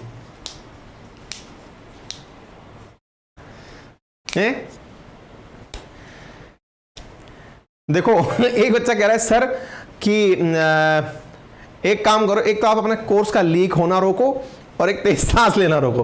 भाई देखिए, कोर्स का लीक होने का तो ऐसा है ना, अगर मैं अपनी मेहनत पर आ गया, अपनी मेहनत, अभी हम क्या शिक्षक की भूमिका में हैं, अभी आपको पढ़ाने लिखाने का ही काम कर रहे हैं, लेकिन अगर मेहनत करेंगे तो ये बहुत बड़ा काम हमारे लिए है नहीं। और जिस दिन वो भाई धरा गया, क्योंकि है कोई कारनामा करने वाला, आप जानने वाला ही हमें लग रहा है अब, ठीक है ना, तो बहुत दिन दूर नहीं है। तो इस चीज की चिंता मत करो, वो तो सब निकल आएंगी चीजें। चाहत के ऊपर है, प्यार मोहब्बत से चीजें ढूंढी जाएंगी, प्यार दे दिया जाएगा उसको थोड़ा सा कि भैया ऐसा ना करो, है ना। थोड़े हम रूठ गए तो थोड़ी सी दिक्कतें ज्यादा हो जाएंगी, बाकी तो क्या ही है। ठीक है, चलिए आगे बढ़े। बीच बीच में थोड़ा सा पॉज लेना जरूरी होता है हमें सांस लेने के लिए, क्योंकि ऐसे सांस लेना हमें अलाउड नहीं है, तो हम थोड़ी धीरे धीरे लीजिए। ये बच्चा कह रहा है सर उसको आप अपना असली दम क्यों नहीं दिखा देते? बेटा कुछ नादान लोग होते हैं, क्या होता है ना, कई बार हाथी की सूंड में कुछ चींटियां इसलिए चक्कर काट रही होती हैं, उन्हें लगता है कि हाथी कुछ नहीं करेगा, लेकिन वो ये भूल जाते हैं कि हाथी तेज सांस लेना जानता है। और मैं तो ले लेके दिखाता हूं कि तेज अगर सांस मार दी तो पूरा खानदान उड़ जाएगा। तो उन लोगों में कई बार गलत धारणा बैठ जाती है। अपन ने बचपन में खूब कहानियां सुनी है, बंदर चूहे की कहानी सुनी है ना, लॉइन चूहे की। कुछ लोगों में ये गलत फहमी आ जाती है, वो है ना कि मतलब हर ईंट को लगता है कि इमारत उस पर टिकी है। तो ये जो हर ईंट को ये जो गलत फहमियां आती हैं, तो कुछ लोगों में ये गलत फहमियां आ जाती हैं कि अरे छोड़ो, सर को थोड़ी पता है क्या कर रहा है, कौन कर रहा है, या मेरा ये क्या बिगाड़ लेंगे। ऐसा नहीं है भाई, खड़ा होने में कलेजा चाहिए और मेहनत चाहिए। कुछ किया है तो वो तो सब हम निपट लेंगे, उसकी चिंता आप मत करो, सब हो जाएगा, सबका इलाज हो जाएगा। और लगी हुई हैं सारी टीमें, जब इलाज होगा तो अच्छा होगा। तो हम थोड़ा सा उसको अपनी गुस्ताखी करने का मौका दे रहे हैं कि भाई तू गुस्ताखी कर अच्छे से अभी, क्योंकि अभी हमने अपने हाथ पांव पसारे नहीं थे। पर जब हम पसारे तो फिर हमने कहा कि चलो उसको मैसेज भी दे ही दिया जाए कि बच्चा मान जा। अब कोई भी बच्चा हो, बड़ा बच्चा हो, छोटा बच्चा हो, मान जा यार, है ना। थोड़े हम रूठ गए तो दिक्कत हो जाएगी, है ना। कोई भी मतलब कुछ होते हैं इस तरह के मस्खरे। ठीक है, चलें बढ़े आगे। आइए अगले कहानी की तरफ चलते हैं। ये ज्योग्राफी का एक इंटरेस्टिंग पार्ट है। असल में क्या, अपनी ज्योग्राफी के अंदर भी जो पेड क्लास के विद्यार्थी हैं वो रिकॉग्नाइज कर लें इस चीज को। ज्योग्राफी में भी अपन इस चीज को पढ़ रहे हैं और ये करंट में भी चर्चा में आ गई। क्या है, 2 हिस्सों में टूट रहा है अफ्रीकी महाद्वीप। ये काफी इंपॉर्टेंट खबर है, ठीक है ना। तो यहां पर 2 हिस्सों में अफ्रीकी महाद्वीप टूट रहा है। इसका क्या मतलब है, ये तस्वीर देखिए आप, ये जो गहरी सी दरार देख रहे हो भाई साहब, पाताल लोक की एंट्री है ऐसी सीधी। हाँ, अमेजन प्राइम वाला पाताल लोक नहीं, रियल वाला पाताल लोक,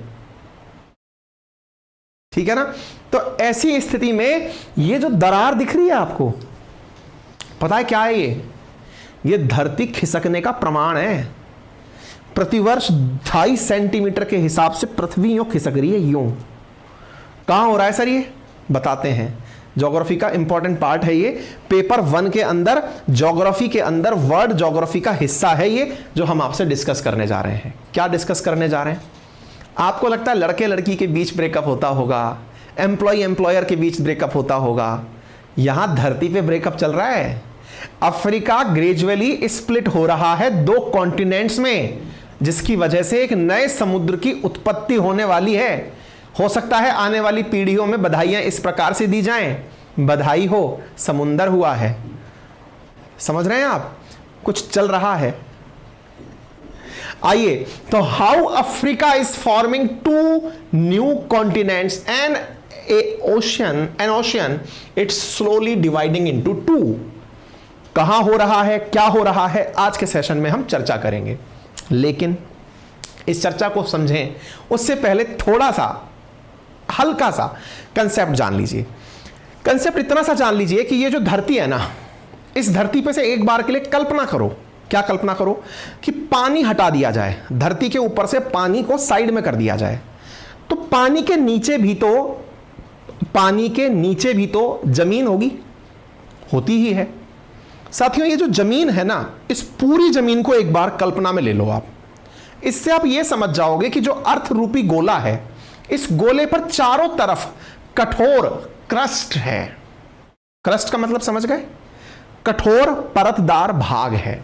ये जो कठोर क्रस्ट है ना, किसके ऊपर, अर्थ के ऊपर, इस क्रस्ट में दरारें आती हैं।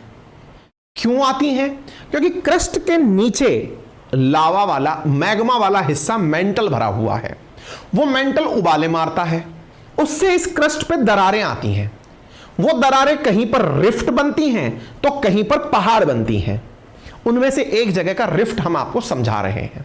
बाकी इस कंसेप्ट को और सीखना हो तो फिर आपको ज्योग्राफी पढ़नी पड़ेगी। फिलहाल के लिए मैं आपको समझाने की पूरी कोशिश करूंगा। आइए बताते हैं। कॉन्टिनेंटल ड्रिफ्ट जो मैं आपको समझा रहा हूं, इस कहानी की जिसको मैं आपको आज समझा रहा हूं, इसके जनक है अल्फ्रेड वेगनर। अल्फ्रेड वेगनर ने दुनिया में समुंदर का निर्माण, पहाड़ों का निर्माण, रिफ्ट के निर्माण, खाई के निर्माण या फिर कॉन्टिनेंट के निर्माण के लिए एक थ्योरी दी थी, जिसे कॉन्टिनेंटल ड्रिफ्ट यानी सरकने की थ्योरी कहते हैं। उसमें जो आधार लिया गया था वो ये था कि पृथ्वी कभी एक साथ सारे कॉन्टिनेंट्स को जोड़कर रखा करती थी। उस जुड़े हुए हिस्से को पेंजिया कहा जाता था। यह पेंजिया पृथ्वी के मूवमेंट के कारण टूटता गया और टूटकर पैंथालासा नामक समुंदर में अलग अलग कॉन्टिनेंट्स में बट गया। जरा देखिए, पहले यह पेंजिया था, फिर ब्रेक हुआ, इस तरह से अलग अलग होते हुए सारे समुद्र बने, अटलांटिक ओशन बना। आपको ये सारी चीजें दिख रही होंगी। ये सारी चीजें ब्रेक होती हुई देख सकते हैं। पेंजिया और पेंथालासा, ये जो ड्रिफ्टिंग थी दैट इज कॉन्टिनेंटल ड्रिफ्टिंग, यानी पहले सब एक थे, धीरे धीरे यहां पर ब्रेक्स होने लगे और सारे कॉन्टिनेंट बनते चले गए। फिलहाल हम फोकस कर रहे हैं इस कॉन्टिनेंट पर दैट इज नेम्ड एज अफ्रीकी कॉन्टिनेंट। अफ्रीकी कॉन्टिनेंट का अगर हम विकास दर देखें तो वर्तमान स्थिति में जहां पहले पर्मियन काल जो 225 मिलियन ईयर पहले पेंजिया हुआ करता था, वो ट्रायासिक काल के अंदर थोड़ा थोड़ा टूटने लगा गोंडवाना लैंड के अंदर और लॉरेशियन लैंड के अंदर। जूरासिक काल के अंदर थोड़ा और टूटने लगा, फिर क्रिटेशियस काल में थोड़ा और टूटने लगा, और प्रेजेंट काल के अंदर सारे के सारे कॉन्टिनेंट, जो सातों कॉन्टिनेंट हैं, वो एक दूसरे से अलग हो गए। ठीक है, आज हमको सारे कॉन्टिनेंट ऐसे दिखाई पड़ते हैं। कैसे? एक तरफ north America, south America, Africa, Europe, Asia, Australia. ठीक है, इन कॉन्टिनेंट में फिलहाल जो चर्चा है वो अफ्रीकी कॉन्टिनेंट की है। चर्चा क्या है? अभी भी यह टूटना बंद नहीं हुआ है। जब बंद नहीं हुआ है तो क्या हुआ है? असल में माना जा रहा है कि इस कॉन्टिनेंट के अंदर अभी भी ब्रेकअप चल रहा है, और जो अब वाला ब्रेकअप है वो अफ्रीकी कॉन्टिनेंट में चल रहा है, जिसके चलते अफ्रीका के दो हिस्से हो जाएंगे, और दो हिस्सों में से एक हिस्सा जो बीच में बचकर निकलेगा वहां एक नए समुद्र का निर्माण होगा। इधर देखिए, यहां पर आपको जूम करके वो क्षेत्र दिखाया जा रहा है जहां पर अभी से टूटना और रिफ्ट का बनना शुरू हो चुका है।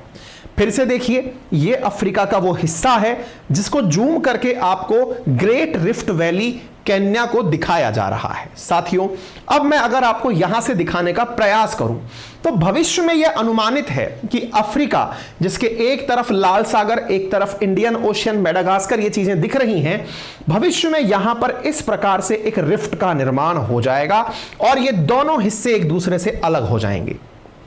अर्थात अफ्रीका के कुछ लैंडलॉक देश जो हैं वो भी समुद्र के किनारे भविष्य में आ जाएंगे। हालांकि इस काम को होने में भी मिलियंस ऑफ ईयर लगेंगे, लगभग 200 मिलियन साल बाद ऐसा होगा, लेकिन ये चूंकि 2.5 सेंटीमीटर के हिसाब से टूट रहा है, इसकी वजह से धीरे धीरे ये टूटना जारी रहेगा। अर्थात अगर हम हिस्से को और करीब से देखें तो आने वाले समय में अफ्रीका के अंदर दो प्लेटें अलग अलग हो जाएंगी। एक प्लेट जो कि पूरब की तरफ है उसे सोमालियन प्लेट नाम दिया जाएगा, बची हुई प्लेट को नूबियन प्लेट नाम दिया जाएगा। सोमाली और नूबियन प्लेट के प्रमाण क्या आज भी मिलते हैं? बिल्कुल मिलते हैं, क्योंकि अफ्रीका में आज भी एक रिफ्ट वैली एग्जिस्ट करती है जिसके अंदर बहुत सारे लेक हैं, बहुत सारी खाइयां बनी हुई हैं। ये लेक टैंगनाइका या फिर वॉल्केनो के रूप में वॉल्केनो, लेक तुर्कानिका या फिर जो ग्रेट डिप्रेशंस हैं, ये ऑलरेडी उसी के अंदर बने हुए दिखाई देते हैं। लेक मालावी हो या फिर यहां पर बनी हुई ये जो आप देख रहे हैं यहां पर ईस्टर्न रैली, लेक टैंगनाइका, ये सब रिफ्ट के ही प्रमाण हैं। आप यहां पर ग्रेट अफ्रीकन रिफ्ट के साथ अफ्रीका में बने हुए बहुत सारी लेक्स को देख सकते हैं। ये जो मैं आपको लेक अभी दिखा रहा हूं, ये जब हम मैपिंग करेंगे ना, जो मैपिंग का बैच मैं लाने की कह रहा हूं नेक्स्ट मंथ के शुरुआती फर्स्ट डे पे से ही शुरू कर लेंगे, 1 अप्रैल से ही, उसमें मैं आपको इस रिफ्ट के अंदर कौन सी लेक हैं, कौन से देश हैं, वो सारी चीजें बताएंगे। फिलहाल के लिए आप इतना सा समझ लीजिए कि आपको ये बात याद रखनी है कि यहां पर ये रिफ्ट बन रही है और उससे नूबियन प्लेट और सोमाली प्लेट अलग अलग हो रही है। ठीक है ना? यहां पर रेड सी और गल्फ ऑफ आदेन बन रहा है।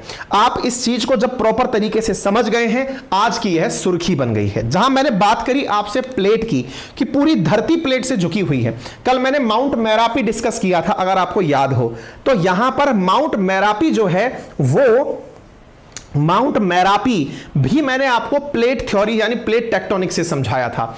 आज इस तरह से समझ लीजिए कि ये सारी तरह की प्लेट्स यहां लगी हुई हैं पूरी अर्थ पर। आज चर्चा अफ्रीकन प्लेट की है, उससे सोमाली प्लेट अलग हो रही है, इंडिया इंडियन प्लेट पर बना हुआ है, ऑस्ट्रेलिया ऑस्ट्रेलियन प्लेट पर, इस तरह से पूरी अर्थ पर प्लेट्स बनी हुई हैं। ये अलग क्यों होती हैं अब वो जान लीजिए। इसके नीचे का जो मैग्मा है वो जब बाहर आता है तो यहां पर डाइवर्जन क्रिएट होता है और प्लेट्स एक दूसरे से दूर होती हैं और इस प्रकार की संरचनाएं बनाई दिखाई देती हैं। ठीक है साहब, बाकी अब चर्चा में क्यों है, अफ्रीका 2 भागों में क्यों बट रहा है, क्या हो रहा है, कितना समय लगेगा, ये सब बातें मैंने आपको यहां पर लिख कर दे दी हैं। जो बातें मैंने बोली वो सब बातें नोट्स के अंदर बनाकर लिख कर दे दी हैं, जो सेशन पूरी होने के बाद में आपको हमारे टेलीग्राम पर, जो कि कमेंट बॉक्स में पिन है अंकित अवस्थी सर के नाम से, वहां मिल जाएगा, और हमारे एप्लीकेशन पर जिसका नाम है RNA बाय अंकित अवस्थी सर, वहां पर भी मिल जाएगा। ठीक है,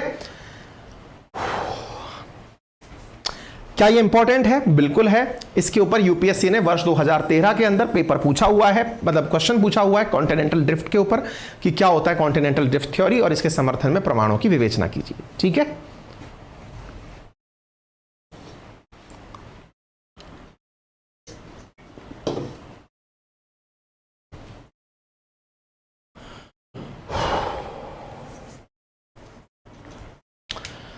ठीक है, बढ़े आगे, यहां तक समझ में आ गया। ब्रेकअप के बाद समुद्र हुआ है, जी हां। जो भी मेरे साथी मेरे साथ जुड़ करके ज्योग्राफी का जो बैच चल रहा है, जिस पर हम इस तरह की चीजें चर्चा में ले रहे हैं, क्योंकि ये तो करंट में है, और सोचकर देखो करंट ही इस समय क्लासेस में चल रहा हो, यानी कि जीके का ये लेवल आपको क्लास में पढ़ाया जा रहा हो, तो हमने एप्लीकेशन में अपना लिंक पिन कर दिया है, लिंक में अपना एप्लीकेशन पिन कर दिया है, जिसका नाम है RNA बाय अंकित अवस्थी। आप वहां जाएं, अपने लिए मात्र 1999 में अपने लिए कोर्स बुक कर लें। ठीक है, 1999 का यह course history, geography, polity, economy का कोर्स है, और यहां पर आप सभी साथियों को यह कोर्स पूरी डिटेल एनालिसिस के साथ, इवन अगर भविष्य में मैपिंग भी आएगी तो भी आपको वो इसी के साथ में उपलब्ध होगी। ठीक है, चलिए, बच्चे कह रहे हैं सर इसकी फोटो ले लें क्या? नहीं बेटा, ये पूरा कंटेंट दे रहा हूं मैं आपको, थोड़ी देर में आपको हमारे टेलीग्राम और हमारे ऐप पर मिल जाएगा। ठीक है, हाँ जी, एक बालक पूछ रहा है कि सर आपके चैनल पर ज्वाइन का बटन क्यों नहीं है? हाँ भाई, टेक्निकल टीम सर्च करना ये क्या होता है, हमें तो आइडिया भी नहीं है। आज चर्चा कर रहे हैं हम एक और एक्सप्रेस वे की। कुछ दिनों पहले जयपुर दिल्ली एक्सप्रेस वे बना था, और दिल्ली मुंबई का हिस्सा है वो। ऐसे ही बेंगलुरु मैसूर एक्सप्रेस वे इस समय सुर्खी में है। सुर्खी में क्यों है? क्योंकि प्रधानमंत्री ने हाल ही में 119 किलोमीटर लंबा 6 से 10 लेन चौड़ा एक एक्सप्रेस वे का हाल ही में इनॉग्रेशन किया है, जिसकी कीमत 8,480 करोड़ रुपए आई है, और ये बेंगलुरु को मैसूर से मात्र 75 मिनट में ट्रेवल कराएगा। फिलहाल इसकी चर्चा 2 कारणों से हो रही है। एक, प्रोग्रेस के कारण कि हां साहब इस क्षेत्र में प्रोग्रेस होगी। दूसरा, कर्नाटक में इलेक्शन है। इलेक्शन है तो फिर क्रेडिट कौन ले? क्रेडिट तो जो बना रही है पार्टी वही ले रही है, लेकिन उसके बाद भी किसके नाम पर इसका नाम रखा जाए। जैसे हर एक्सप्रेस वे का नामकरण होता है, जैसे गंगा यमुना एक्सप्रेस वे आगरा वाले के लिए हो गया, दूसरा फिर Ganga express way, Purvanchal express way, इस तरह से एक्सप्रेस वेज होते हैं। तो इस एक्सप्रेस वे का नाम कुछ लोग सजेस्ट कर रहे हैं कावेरी एक्सप्रेस वे रखा जाए, कुछ लोग किसी व्यक्ति के नाम पर रखना चाह रहे हैं। ये तमाम बातें इस रोड के साथ चल रही हैं। तो चलिए आपको भी बताते हैं ये चर्चा में क्यों है, रोड एक्सप्रेस वे होते क्या हैं, कैसे होते हैं, तो मैं आपको बताता हूं। फिलहाल इन दिनों जो मेरा ट्रैवल भी हो रहा है वो दिल्ली मुंबई एक्सप्रेस वे के थ्रू ही, हमारा जो जयपुर से कनेक्टिविटी है वो सेट हो रखी है इन दिनों। तो एक्सप्रेसवेज निश्चित ही भविष्य के लिए बहुत बड़ी बुनियाद है। अगर वाकई में भारत आने वाले समय में गति शक्ति प्लान की तरफ बढ़ रहा है, इसमें केवल एक चैलेंज होता है, और वो ये है कि टोल भाई साहब खींच के लगता है। मतलब कई बार ऐसा लगता है कि आदमी अगर अकेला गाड़ी लेके निकला हो तो एक तरह से उसे लगेगा एसी बस में चला जाऊं तो वो सस्ता पड़ेगा, टोल इतना महंगा पड़ जाता है। मतलब एक तरह से अभी 110 रुपए का टोल 50-60 किलोमीटर के ऊपर देना पड़ रहा है। तो ये टोल के लिए बहुत ज्यादा, और क्रिटिसाइज भी एक्सप्रेसवेज टोल के कारण ही होते हैं कि इन पर टोल बहुत लगता है। लेकिन क्या करें, सोचकर देखो 75 किलोमीटर का कोई 10 लेन सड़क बना है, वो आपको 3 घंटे का सफर 75 मिनट में करवा रहा है, बनने में जिसके खुद 8,500 करोड़ रुपए लगे हैं। तो भाई साहब वो भुगतान भी तो आप ही से लिया जाएगा, तो वो उस भुगतान के चलते ये सुर्खियों में रहते हैं।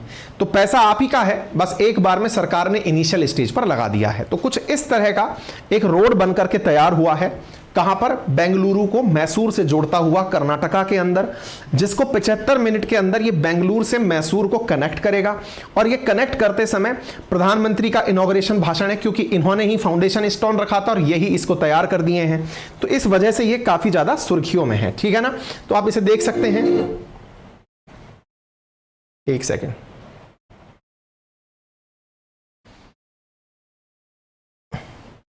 तो ये बेंगलुरु मैसूर एक्सप्रेसवे हाईवे है।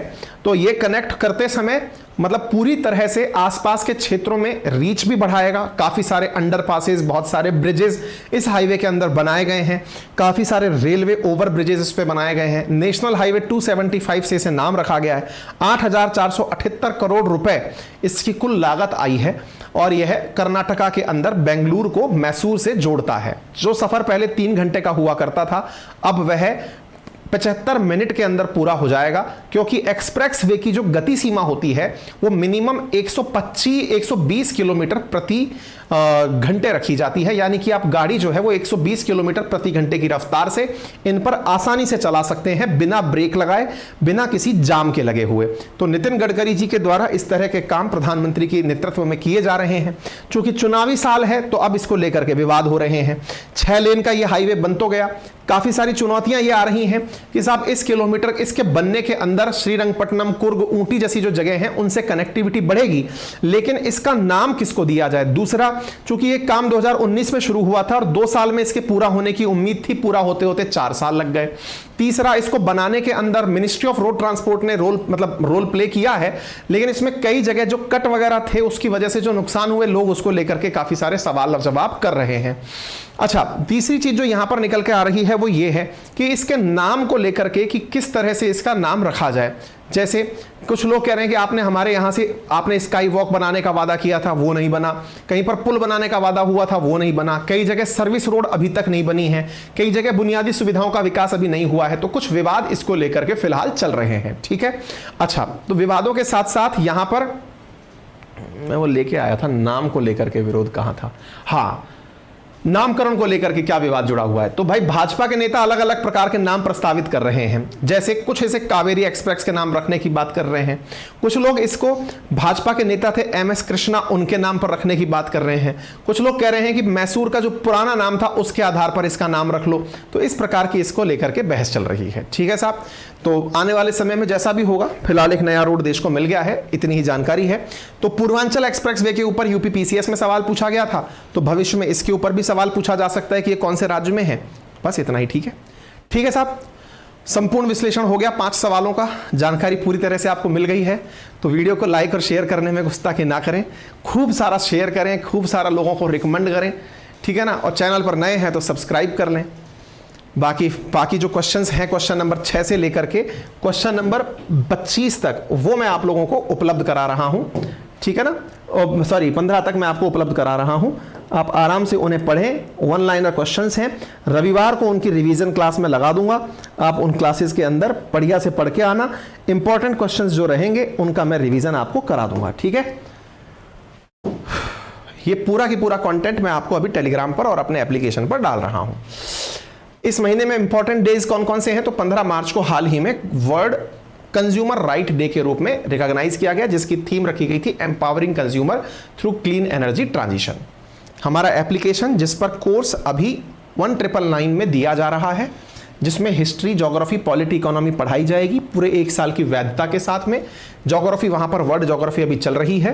मैपिंग की क्लासेस अप्रैल 1st वीक से शुरू हो जाएंगी। उसके लिए आप में से जो भी साथी उसमें एनरोल होना चाहें वो हो जाएंगे। उसके लिए अलग से हम बैच लेकर आएंगे। अभी आपसे डिस्कशन हुआ है, आपने हामी भरी है, तो हम इसको पूरी तरह से करने का प्रयास करेंगे, ठीक है। 1 साल के लिए आपको कोर्स की वैलिडिटी मिल जाएगी चारों सब्जेक्ट्स के साथ में। अगर आप में से अभी कुछ भी साथी ज्वाइन करना चाहें तो उसे जरूर ज्वाइन कर सकते हैं, मात्र 1999 में। Thank you so much. अपना ख्याल रखें, बड़ों का सम्मान करें, छोटों को प्यार दें, अपना व्यक्तित्व इस प्रकार से विकसित करें कि महिलाएं आपके साथ सुरक्षित और सम्मानित महसूस करें। धन्यवाद।